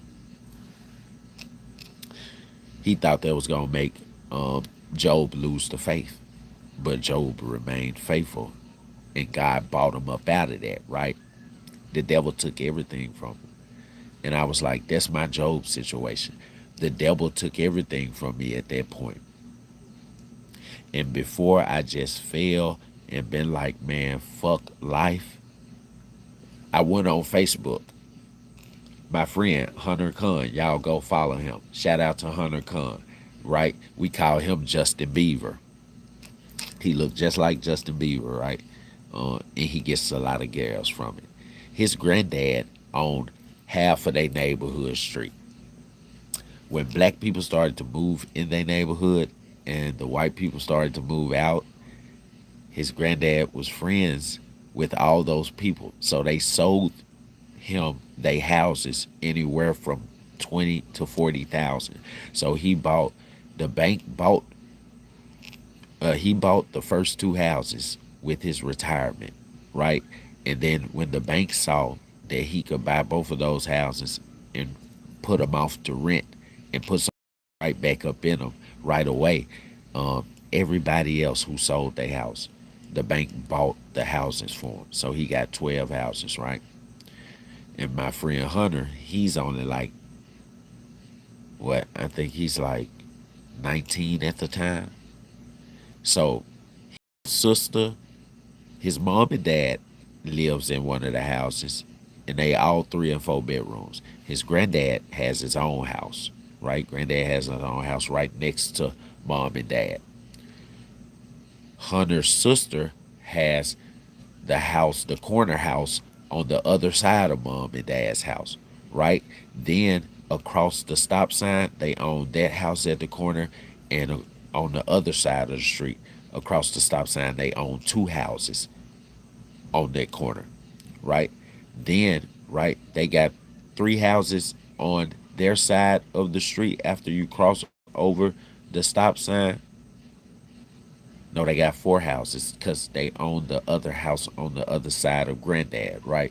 So they got 4 houses on that side of the street, and they own the 5 houses on the other side of the street. So Hunter, he has a house. Well, they're finna give him a house across the street from granddad's house. And they next door to granddad, and his sister lives next door to them. His sister ain't nothing but like 17.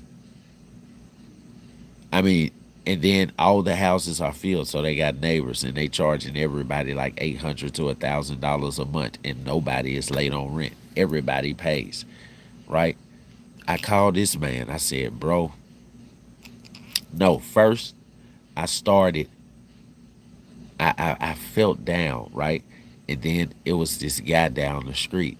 He said, man, look, my car don't run, but if you want somewhere where you can have your own privacy and everything. He said, man, it'd be cool by the lake at night. He said, man, you can stay in this car.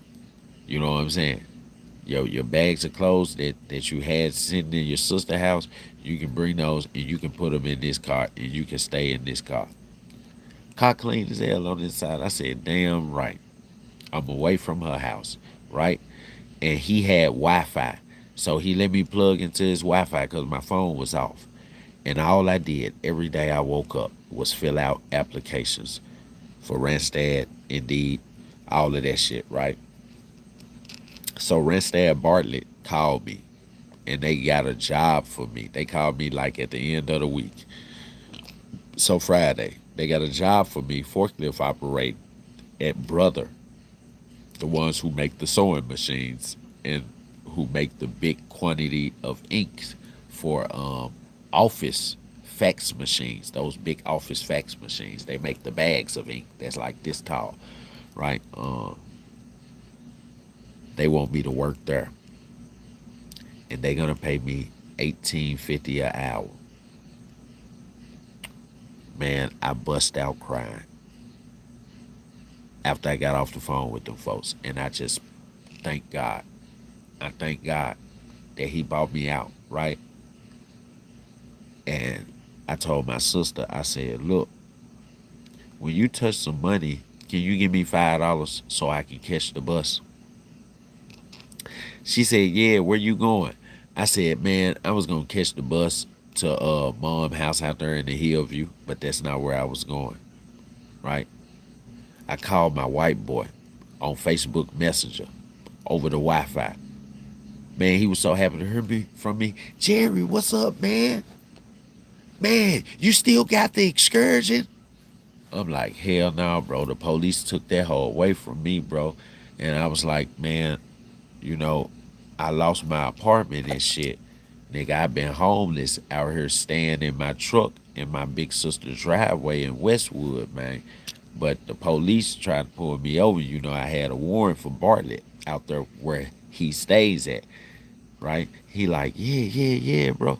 I said, so they put an ounce of weed on my truck and took my truck. It's like, nigga, you don't even smoke weed. I'm like, I know, nigga. I know. And this my white boy now. But he's like my blood brother. He like, Mom's in the back. Hold on, let me get her. We call his mom Angel. That's his dad's nickname for his mom, Angel. So everybody called, all the kids, and they called me their godson. We all call her Angel instead of Angela, and she's the angel of the family. She does interior decorating and like the restoration and shit, and all of their properties. So like when somebody move out, she's going to get new paints, and she's going to paint the borders a ocean color, and she's going to put the ocean pictures and stuff on the wall, and she wants y'all can keep y'all living room like that, and y'all can use this furniture and just don't damage it, right? You know what I'm saying? But if they damage it, she throw it away, and she'll build another budget for $10,000-$12,000 and go to Ashley Furniture discount store and fill that motherfucker right back up, right? So he like, Mom, it's Jerry. His dad like, Jerry? You mean excursion Jerry? Said, yeah, Dad, he lost the excursion. Why did you have to bring it back up? He like, what? He lost it? How? Here goes his mom. Jerry, are you okay? I said, no, ma'am. I lost my excursion. The police took it. They put an ounce of weed on my excursion and said that they found it in the excursion. And the organized crime unit took it, and I called downtown, and they said that I can't get my truck back because they said that the police wrote in the police report that they found weed in my truck.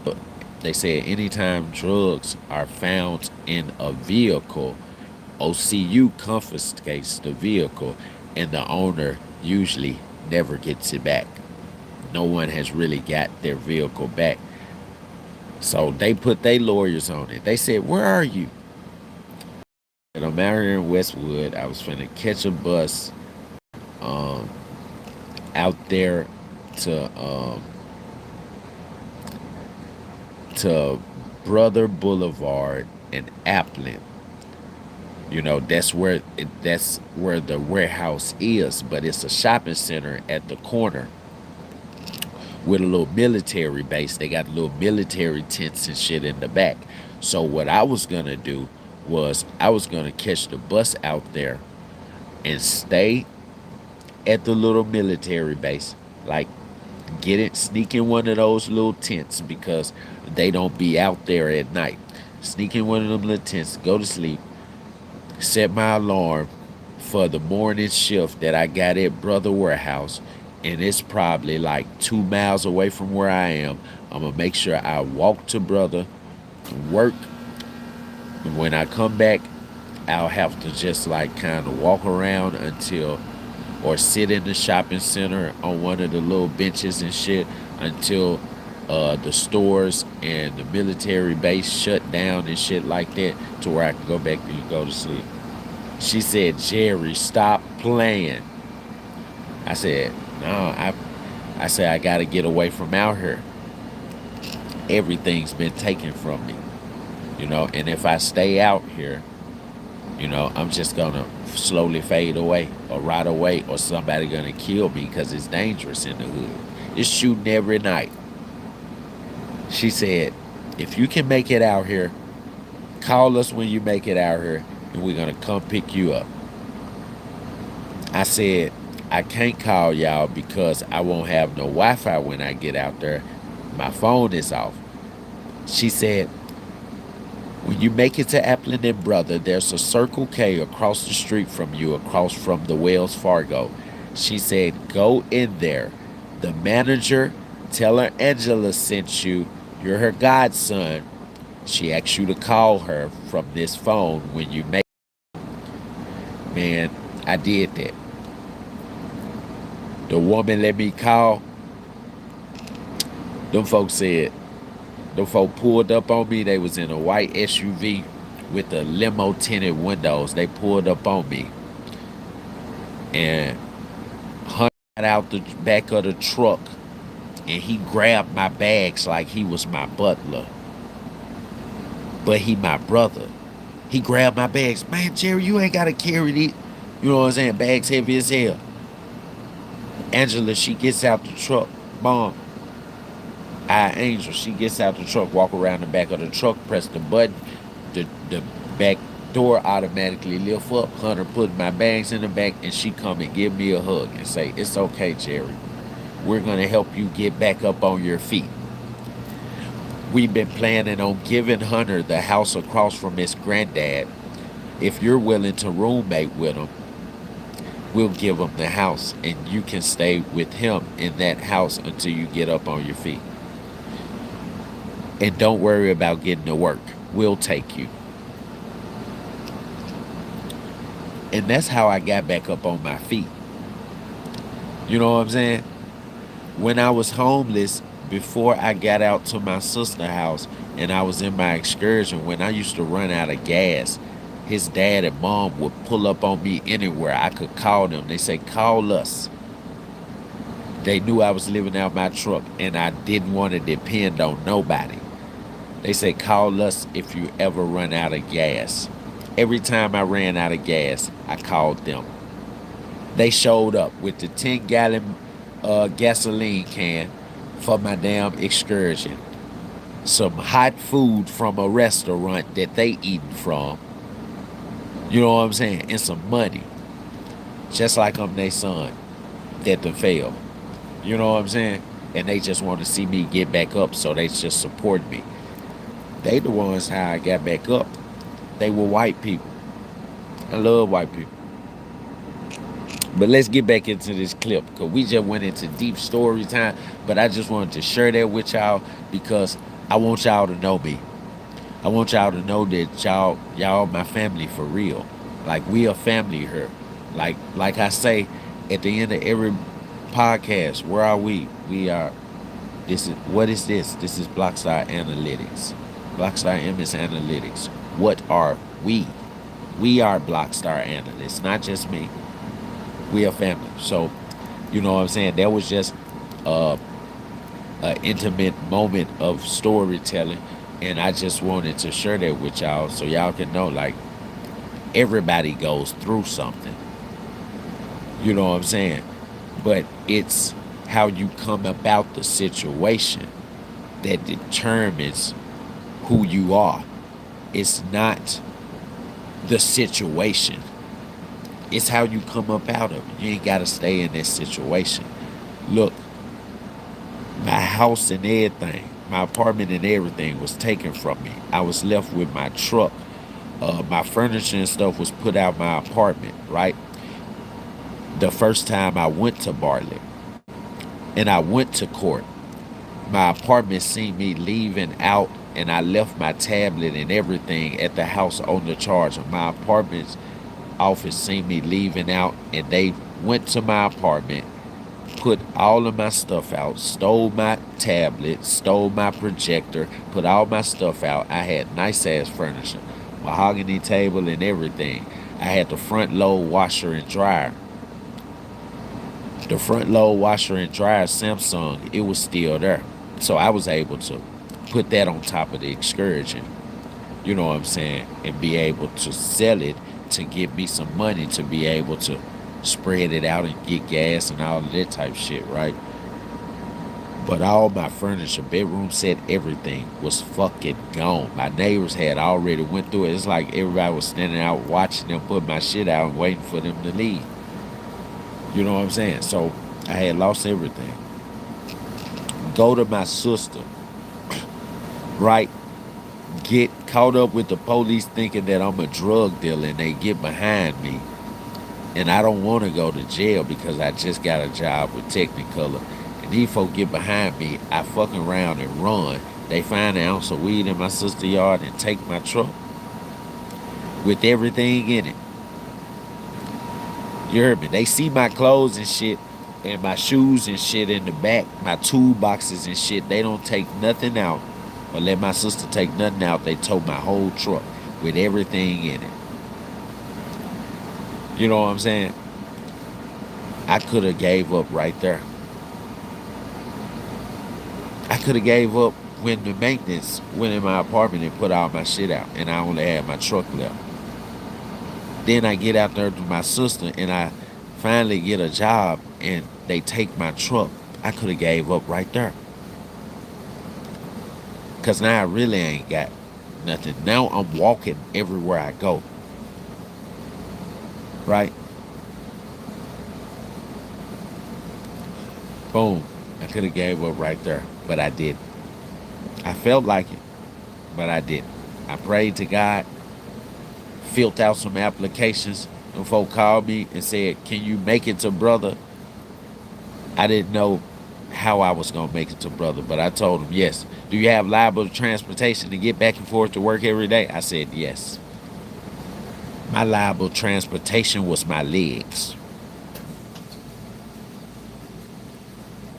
And I could have gave up right there. Man, I ain't finna no motherfucking work. I'm not finna stay outside.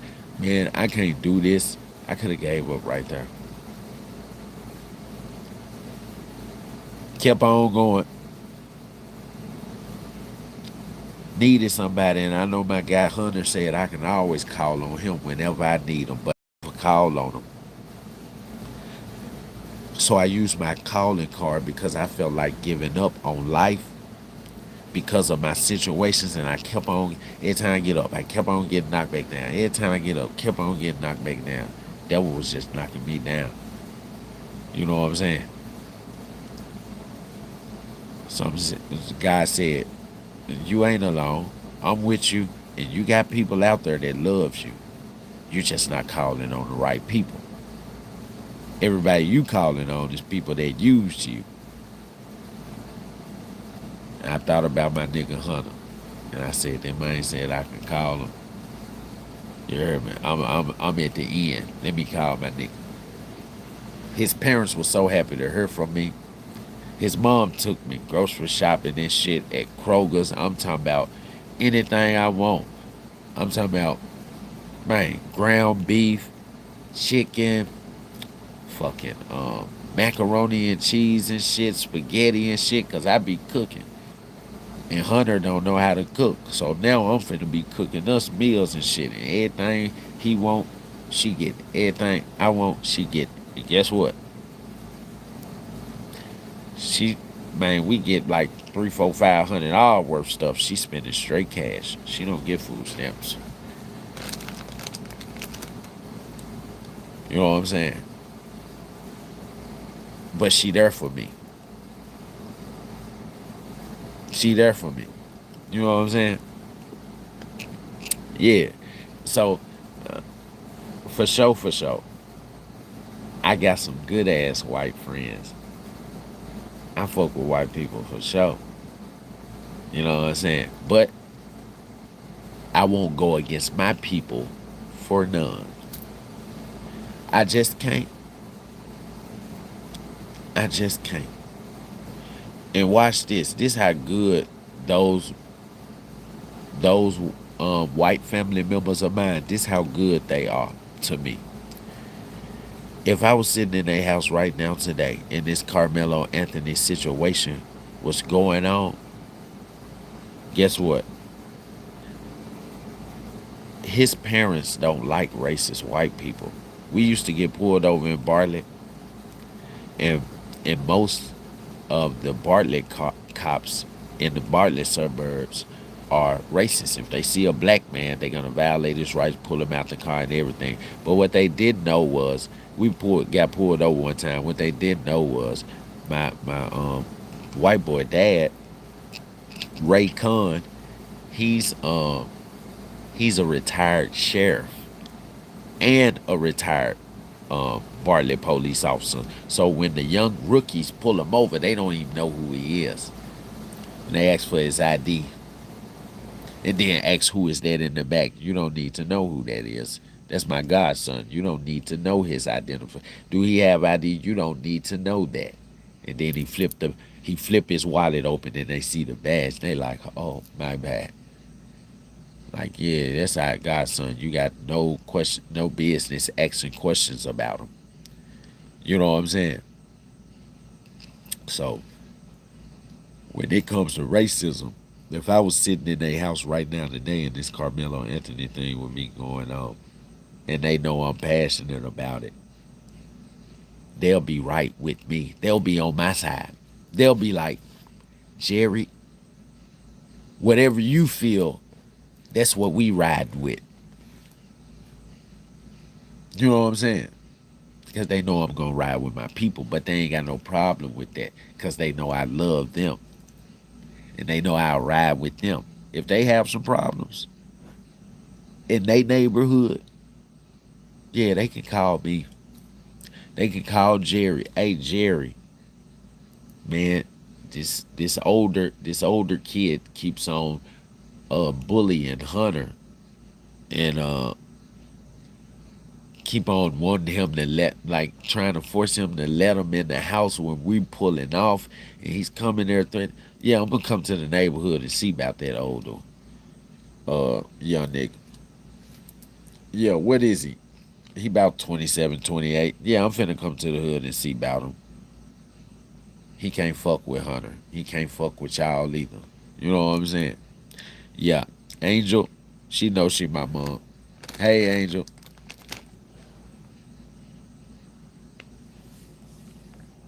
Yeah, but let's get back to the clip. Where Anthony can be heard in an emotional state. I told him not to. He put his hands on me. Once at the Frisco police cruiser, Anthony is searched again. No, ma'am, I don't think so. All right, what's your name, man? Carmelo Anthony, K-A-R-M-E-L. Listen, y'all. He Earlier never this read him month, his a jury Miranda found rights. now 19-year-old Carmelo Anthony. He just asking them questions, right? He's supposed to say, you're under arrest, you have the right to remain silent. He's not supposed to even allow him to talk. Like when he's trying, besides answering questions of, what's your name? How old are you? What school do you go to? All of that.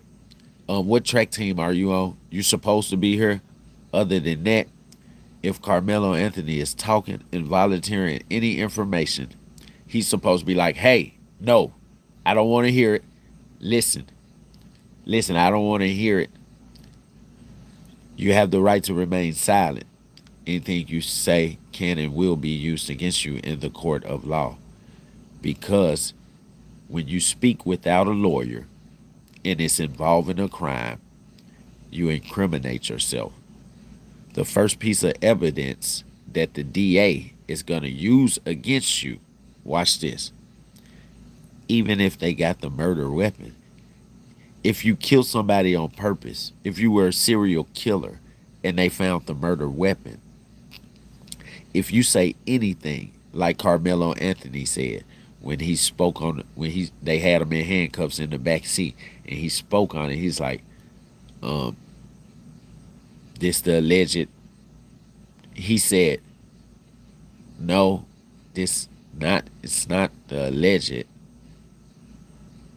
I did it. He wasn't even supposed to allow him to say that.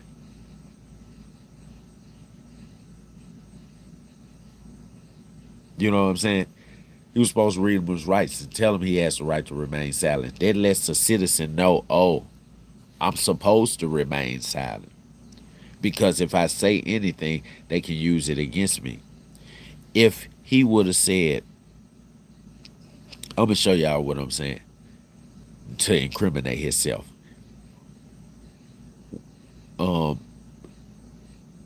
If he would have said, after he stabbed Austin and the police detained him, if he would have said,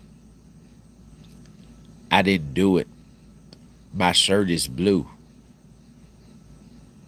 he incriminated himself. Why are you explaining?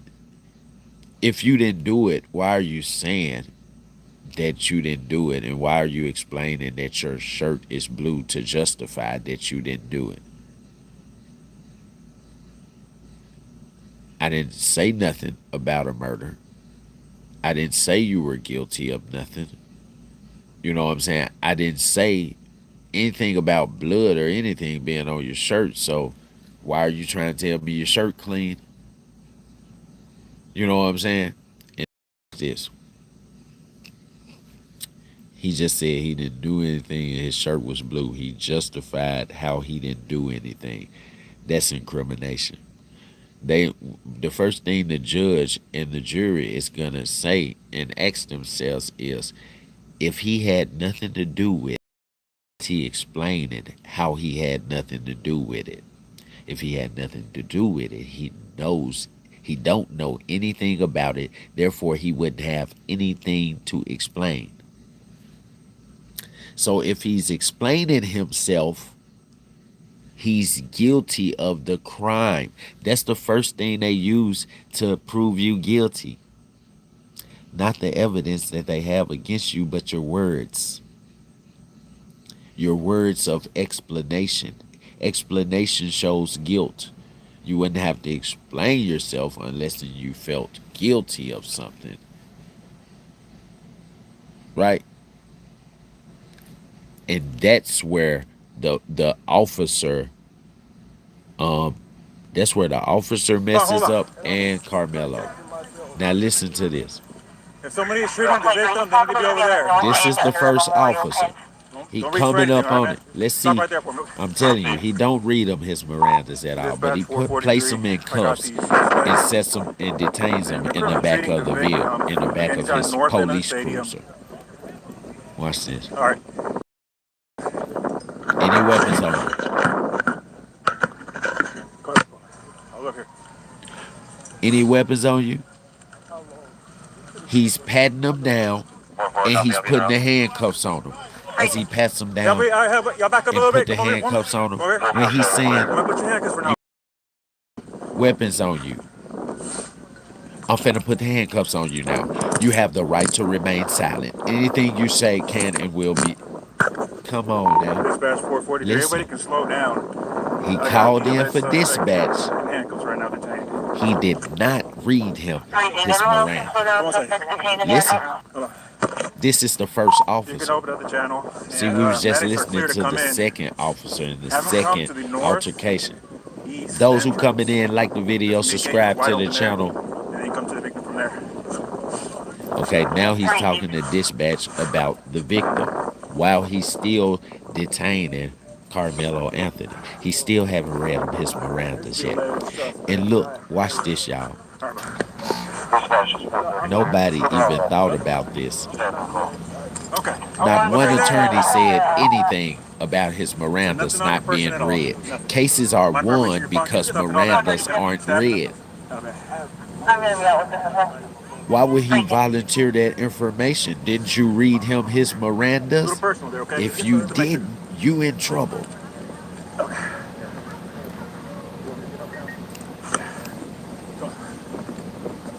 That's crazy. He still ain't read him his Miranda. So the victim's going to be underneath that tent over there, so I'll get medics.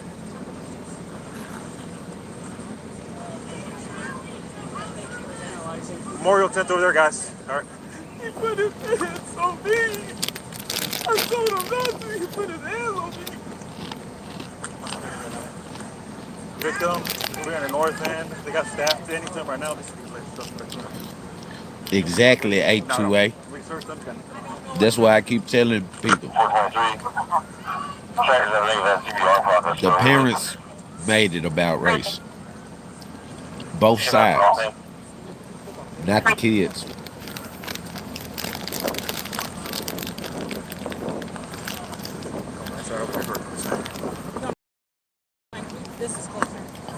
Let me do one more little check of you, okay?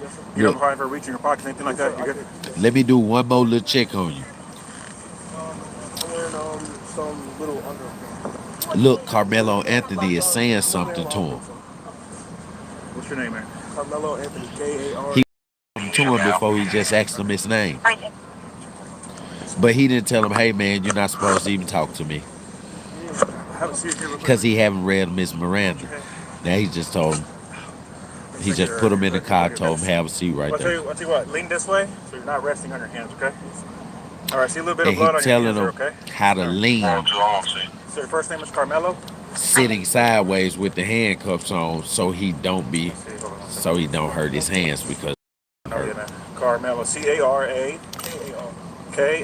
He asking him his name and shit again. Hello, Karmelo. What's your last name? A-N. He done detained him and he still haven't read him his Mirandas. I haven't had an attorney. I haven't heard an attorney yet say anything about when they speaking on the Carmelo Anthony situation. With the footage or the sound, the audio clips of this, they not speaking on that at all. Now that was the whole audio clip till he was detained in the truck. That was the first officer. You never heard him read his Mirandas. And he's letting the kid talk, right? But his body cam and he documented everything Karmelo said in the report. Because remember, we already knew that Karmelo said it wasn't allegedly I did it. Because there was already rumors out there that he told the police that it wasn't alleged that he did it. Because someone read the police report. It was in the police report. Right? But when did you read him his Miranda? You did. A Collin County judge just released multiple videos and images used as evidence in the Carmelo Anthony murder trial. A jury convicted Anthony earlier this month for the murder of Austin Metcalf at a high school track meet in Frisco. The trial did not allow cameras inside, so most of the evidence has never been seen by the public until tonight. It includes body camera video from the officer who arrested Anthony and a photo of the murder weapon. Fox 4's Peyton Yeager is in studio tonight. She's in the Dallas newsroom with more. Peyton? Stephen, Heather, yeah, we've been following this developing story this evening. Now, this evidence up until earlier this evening was only viewed by people in the courtroom, reporters, legal teams, and the jury. Key pieces of evidence here, including that body camera footage and grainy surveillance video of the altercation in the bleachers, all of it now public. And we want to warn you at home that some of the things you're about to see and hear might be difficult. Don't reach for anything, all right, man? Stop right there for me. Dispatch 443. I got the suspect.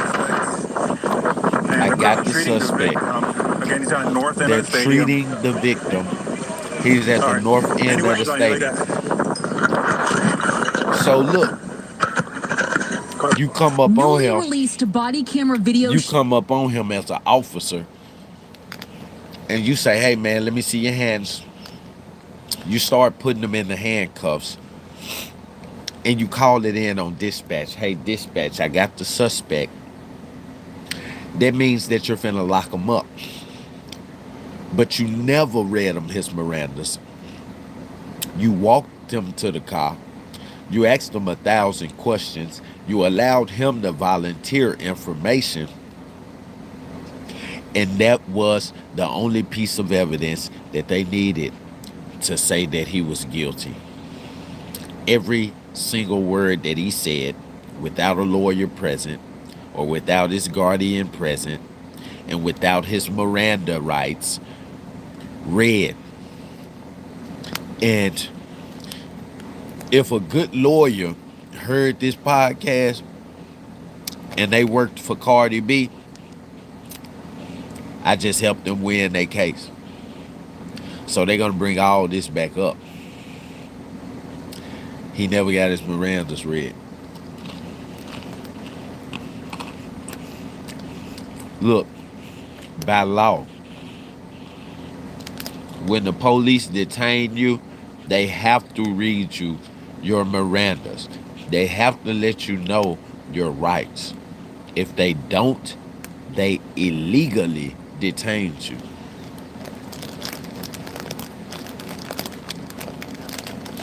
Sir, there's no basis for trial.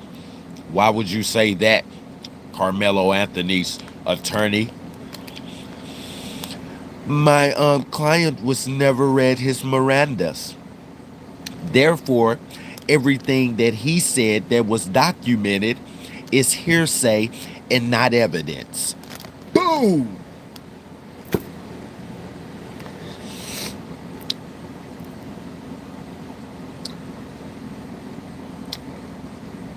And I can tell that 401 is an idiot because they know nothing about the Miranda law. And they obviously don't watch any attorney shows. They obviously haven't had any law school. They obviously haven't had any college, because you would know this. Them reading you your Mirandas is your right. He could have placed that damn officer under citizen's arrest. Then another officer came up. Now, usually, when the second officer comes on the scene, no matter what crime it is, they always remind the first officer. That's the first thing they ask them when they see that they have detained a suspect. Did you read them their Mirandas? I done seen cops do it and say, oh, damn, no, my bad. And they'll go back to the back of the car right there on the body cam and say, yeah, I'm finna read you your Miranda. You have the right to remain silent. Anything you say can and will be used against you in the court of law. You know what? There were some young guys who robbed a woman, and I knew these guys.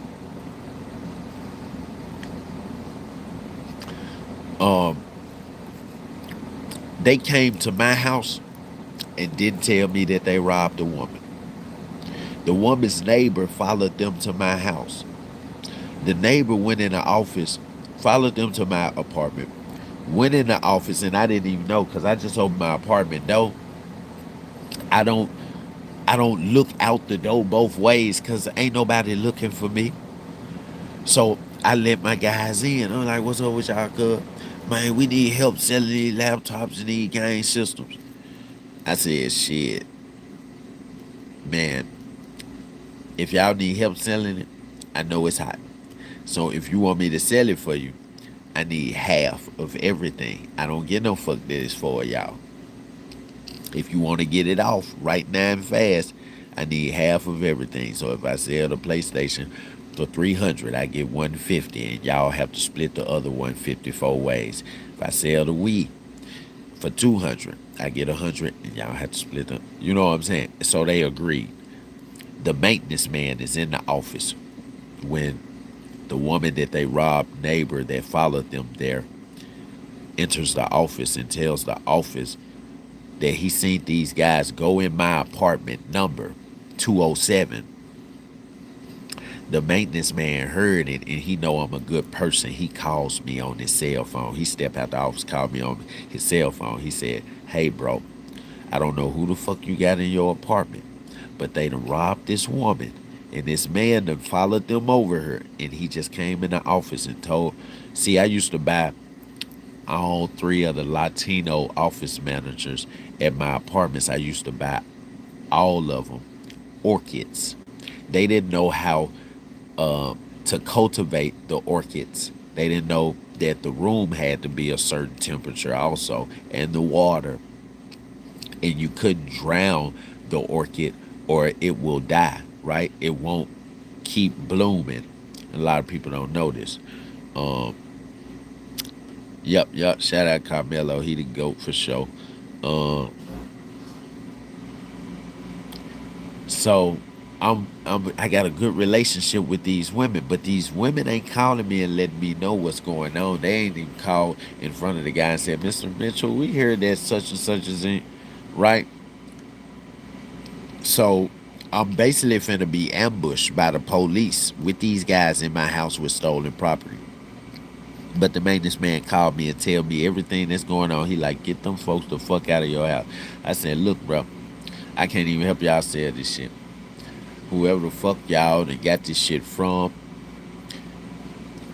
they done called the police. They done followed you here. You got motherfuckers following you to my house. Get the fuck out. And when the police came, they wasn't there. And I act like I didn't know that they was there. That they was ever there. I said I didn't know them. And you know what the police did? They took me downtown, like on First 48. They put me in the detective room, and the detectives was all up in my face, and they had pictures of these guys, mugshots. They had list of names, and they like, you mean to tell me, spitting in my face, talking in my face, trying to intimidate me. You mean to tell me you don't know such, you don't know that? All I said was, I'm sorry, sir, I don't know what you're talking about. And he's talking and saying emphasis, so he know spit coming out of his mouth, and he right on top of my face. He know he's spit. I'm wiping my face like this. It's a fear tactic that they use in interrogation, but I didn't let it break me. When I was able to get a lawyer 6 months later, because I didn't have no phone privileges or nothing, it was like they put me in the hole for 6 months. I didn't even get to go to court to get charged, but they made me do 6 months before I even got charged, before I was even able to contact my family and let them know that I was in there so I could get a lawyer. And when the lawyer saw me, this is the first thing he said. He said, man, you know what? I'm looking at this affidavit, and you didn't tell them anything. He said all you told them, and you told them repeatedly, was, I don't know what you're talking about. I can't tell you anything about it. I don't know what you kept on repeating, I don't know what you're talking about. He said the first thing, and this is a lawyer, he said the first thing that most young people do, the first mistake that most young people make, is telling them how they had nothing to do with the crime that they're being blamed for. He said, see, when you start talking and you say more than I don't know, he said you incriminate yourself. And a lot of people don't know. This affidavit of what you said in that room, whether you said you did it or you said you didn't, and you tried to explain how you did it, or you tried to explain how you didn't do it, he said that's the first piece of evidence they use to find you guilty when you go to court. He said, so since you didn't say anything, they're going to try to offer us 3 years for the crime that you didn't commit. That he said that hearsay, someone who brought hearsay to the police saying that you knew the people, right? He said, you didn't say nothing. They're going to try to offer us 3 years up front because they got to offer you the lowest sentence for the charge the first time they charge you, which is for aggravated burglary, which is 3 years. He said, you know what we going to tell them?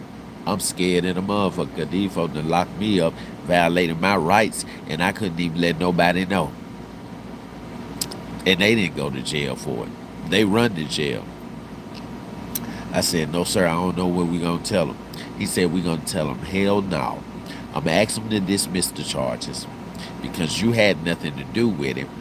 And you've already served 6 months without an attorney being questioned and without a court date. And since this your first court date in 6 months, he said, this going to be your last court date in 6 months. And that's the first time I found out what you say to the police, no matter what you say, when you've been accused of a crime, it's called incrimination. And incrimination is a vocal piece of evidence from you that can be used against you to find you guilty. Look, jury, why would he explain that he was on the other side of town at such and such and such and such when we picked his telephone GPS up at the location the night of the crime? Why would he try to explain how he wasn't there if he didn't do it? If he didn't do it, he wouldn't have an explanation. He wouldn't have to explain why he didn't do it. He wouldn't have to try to persuade me why he didn't do it. So that's where everything got fucked up. That's where the fuck up started. After the murder, no Miranda rights was read to the young kid. And he told everything. It was the moment Carmelo Anthony was put in handcuffs, April 2025. So nothing on your person at all? No, nothing. No, sir. Mind if I reach in your pockets and stuff and all that? Stabbing him? No, sir. Another video shows a different officer's body camera video. This is the alleged suspect. I am.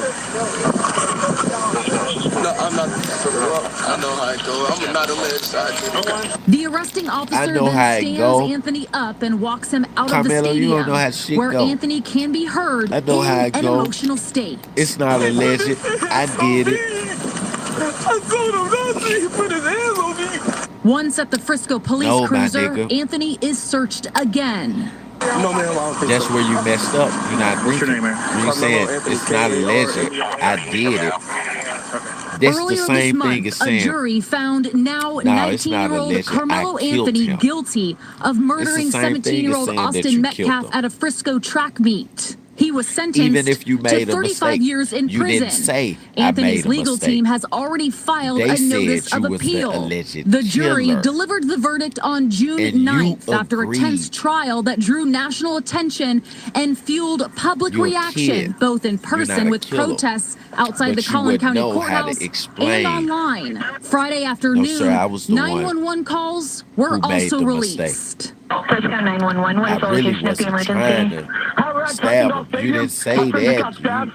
They said that you was the alleged killer. He was telling the other officer you was the alleged killer. Testimony in the trial detailed the altercation that morning after Metcalf and his twin confronted Anthony for sitting beneath their team's tent. Anthony, who was 17 at the time, stabbed Metcalf in the chest. He claimed in self-defense.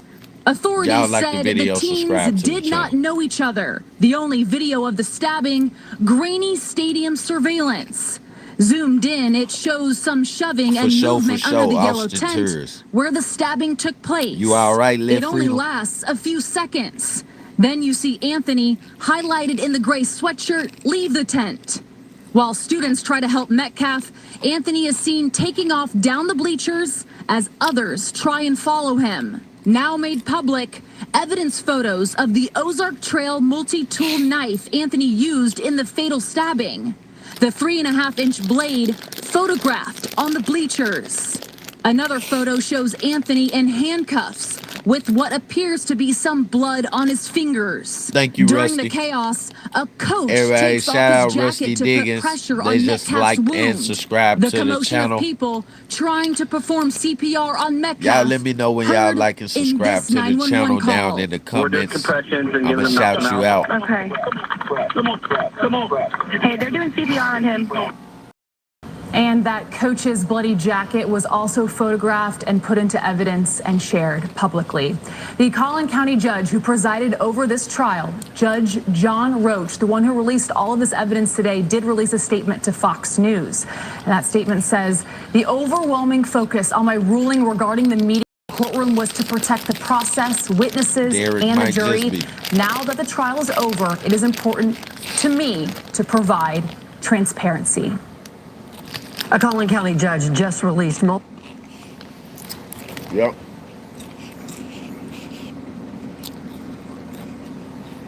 Now,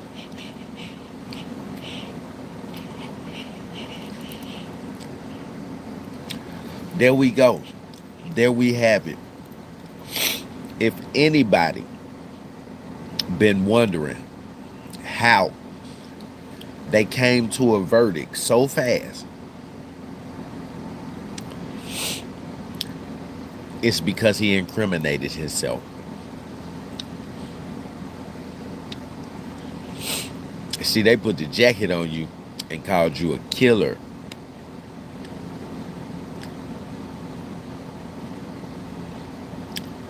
I'd rather you say, I took a person's life than to call me a killer.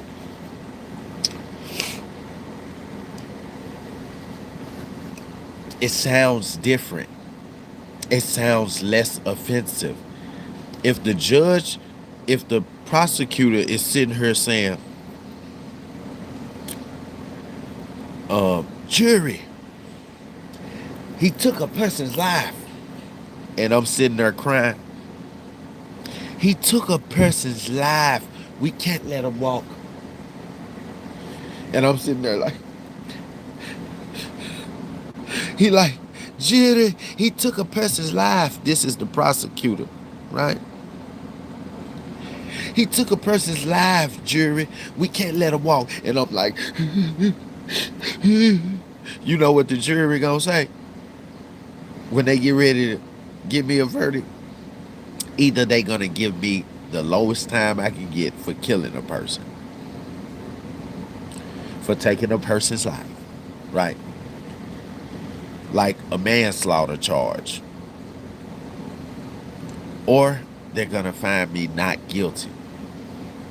Because they're gonna say, I showed emotion, but also, when you say a person took a person's life, it don't hurt a person's ears as bad as you say a person killed a person. The word killed sounds very bad. It sounds very bad. Now, if the prosecutor says, jury, this man killed the person. This man brutally killed the person. You see how that sound? That sound horrible. Boy, you best to believe when he get finished talking, that jury is, it don't matter how much I cry. That jury gonna be like, yeah, he could be faking it. Yeah, I think he guilty. What y'all think? The word kill sound very horrible.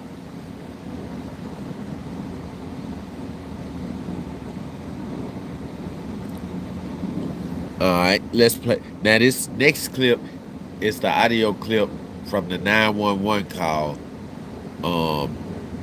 from a friend of Austin Metcalf's phone. After he got stabbed and Karmelo ran off, and he was kind of pandering back and forth, didn't know where to run to, right? He ran this way, then he ran to the track, then he came back from off the track to the outside, to the dugout area in between the stands and the track. that's gated from the track. And then he ran back to the track to a coach. And two of the guys was moving through the people trying to like catch him. But he ran up on the coach so fast, they just, like, they laid back. They like, fuck it. They was gonna hurt that boy. They would have probably picked up his knife and stabbed him if he would have stayed there and not left. If he would have stayed there and not left, they probably would have got that knife and stabbed him or beat him brutally with their fist. And when he tell the coach obviously know who he is, because this coach, when he tell the Caucasian guy, when Karmelo tell him what he just did, that man hugs him and keep him, his arm wrapped around him tight. You know what I'm saying? Just trying to keep him out the way till the police come so he can be able to tell the police what he know and shit like that. That shit horrible, man. So this 911 call is from one of Austin Metcalf's friends that was there right in front of him while he was laying on the ground, not breathing, and they was trying to perform CPR. Frisco 911, what is the location of the emergency? Frisco 911. Hi, we're at Taekwondo Stadium. My friend just got stabbed. Okay, do you know who stabbed him? We have no clue. He was sitting on camp, but you need to send an ambulance right now. They're on the way, okay? Give me a description of the person that stabbed him. He was wearing a gray Essentials hoodie. He was black. He's standing out on the side right now. He's standing on the side? Told you he Okay. went back to the dugout, then ran back to the track. Okay, what did he stab your friend with? Right into the coach's arms. I don't know. My friend's bleeding everywhere. Okay. Where was he stabbed at? The chest. Okay. And do you still see the person that stabbed him, or did he leave? It was Austin. Austin got stabbed in the chest. I'm sorry, what did you say? The person that stabbed him, is he still there? Do you still see him? There's adults on him, I think. Yeah. There's adults that are trying to keep him there? Who he is. Sorry, what? The person that stabbed your friend, is he still there? Yeah, he's still here. Okay, and He's with the coach. There's a coach with him? He's with. People got him. See, and the operator... Do you know if they... And the operator is really trying to figure out, because he said there's a coach with him. The operator said, is he trying to keep him there? He said, huh? She said, they're with coaches? Are they trying to keep him there? It's like she's trying to get him to say that the coaches is trying to keep him there so she can put that in the report so it can sound like he's running or trying to get away. You know what I'm saying? Like, stop asking him. It's they trying to hold him there. No, they not trying to hold him there. The damn coach is hugging him because he's crying. Crying his fucking heart out. If he still has the weapon on him? No clue, but he's like... Y'all like the video, subscribe to the channel. What do you mean? He stabbed Austin Metcalf in the chest. What? What do you mean he can't do anything? What's going on with him? Like, I mean, like, coaches have him, he can't hurt him. Okay, when you say they have him, are they physically holding him down? Google owns YouTube. No, like, they're just holding him walking around. Okay. It's crazy. Okay. Okay. What's your name? Nathan Nordyke. What's your last name? Nathan. Yes, ma'am. What's your last name? Nordyke. Okay. And do you see any of the responders there yet? We hear the sirens, but Okay. the coach just sent us out. We're all walking to our buses. Okay. So you're going to get on a bus right now? Yes, ma'am. Okay. And the rest of the students are walking towards the buses? Yeah, everyone's being evacuated out the stadium. Yeah. They evacuated everybody. Thank you so much for being quick. Okay. Just follow whatever directions you're being provided by either the officers or by your coaches, okay? Yes, ma'am. Okay. I'm going to go ahead and disconnect with you, Nathan, but we've got all kinds of help headed that way. All right. Thank you. Thank you. Bye-bye. Bye. That's crazy. Yep. So that was his friend. That was one of Austin's friends, Nathan Nevada. Nathan Nevada. We gonna call him Nathan Nevada. So Nathan from Nevada is the one that's out of Austin's friends and family. Nathan is the one that called. You know what I'm saying? After anybody else who had already called, Nathan was the first person that was close to Austin that actually called the first responders. And you could hear him on there. He sounded like he was out of breath. That's because Nathan is one of the ones.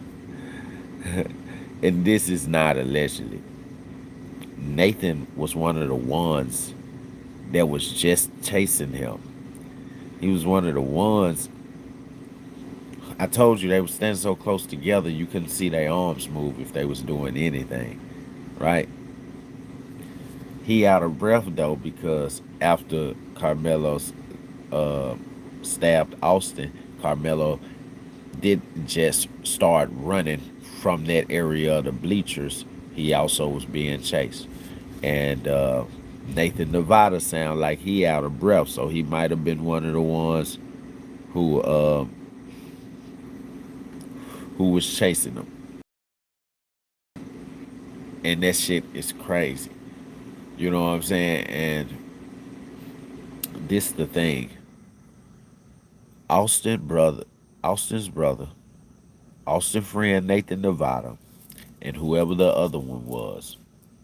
And the other one is probably the softest one of the bunch. Because that's the one that's not talking. That's the one that took no interviews. That's the one that didn't take the stand. You know what I'm saying? He's probably at home dying because they did that shit together. Him, Austin, his brother, and the other boy got motherfucking Austin life took because now one of them, you know what I'm saying? I'm sorry for their loss, but now one of them spoke up to their friend. See, if I'm the toughest person of the group and I'm the aggressor a lot, I push up on shit, I want to have somebody that's my friend, that's a part of my group, that's going to speak up against me sometimes. That way I don't end up going off the fucking edge, calling out the wrong person, fucking with the wrong person because I feel that because I'm team captain, I'm entitled to tell my teammates what to do. I'm entitled to, stand up for my team in arrogance. Like, he wasn't looking down on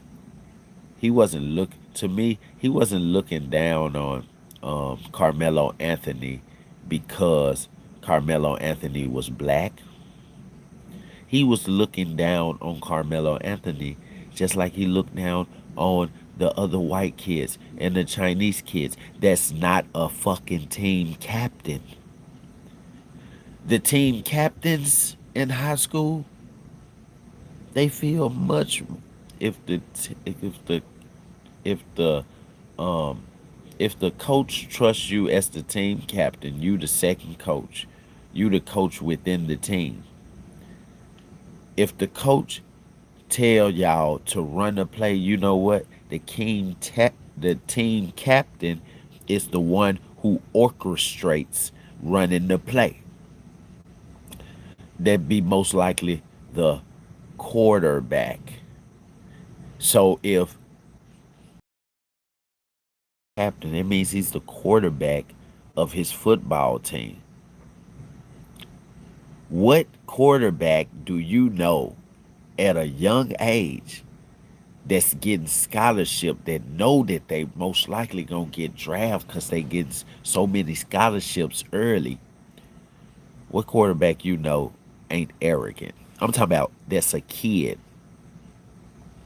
Even in the Pee Wee League, the little bitty toddler, the little bitty Pee Wee League, 4 and 5 and 6-year-olds, if they a quarterback, even they cocky on the field. When they throw the ball and they little running back make a touchdown, they cocky. They do their little dances and shit. Brett Favre, one of the best quarterbacks to ever exist. He was a cocky man. I swear to God, Brett Favre could do anything. I think Aaron, is it Aaron Rodgers for San Francisco, quarterback for San Francisco? I think Aaron looked up to Brett Favre a lot.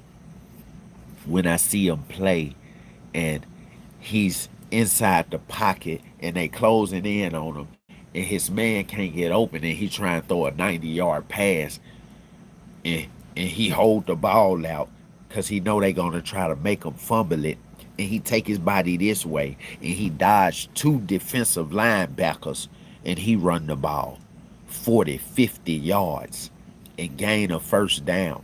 That's some Brett Favre shit. Brett Favre, though, will be at safety and hike that ball and no man will be open and he'll run the whole motherfucking 90-something yards. Touchdown. Quarterback. He had the right to be cocky. Y'all coming in.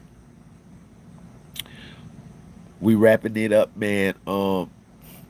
Just talking about everything with all the evidence that the judge has released so far.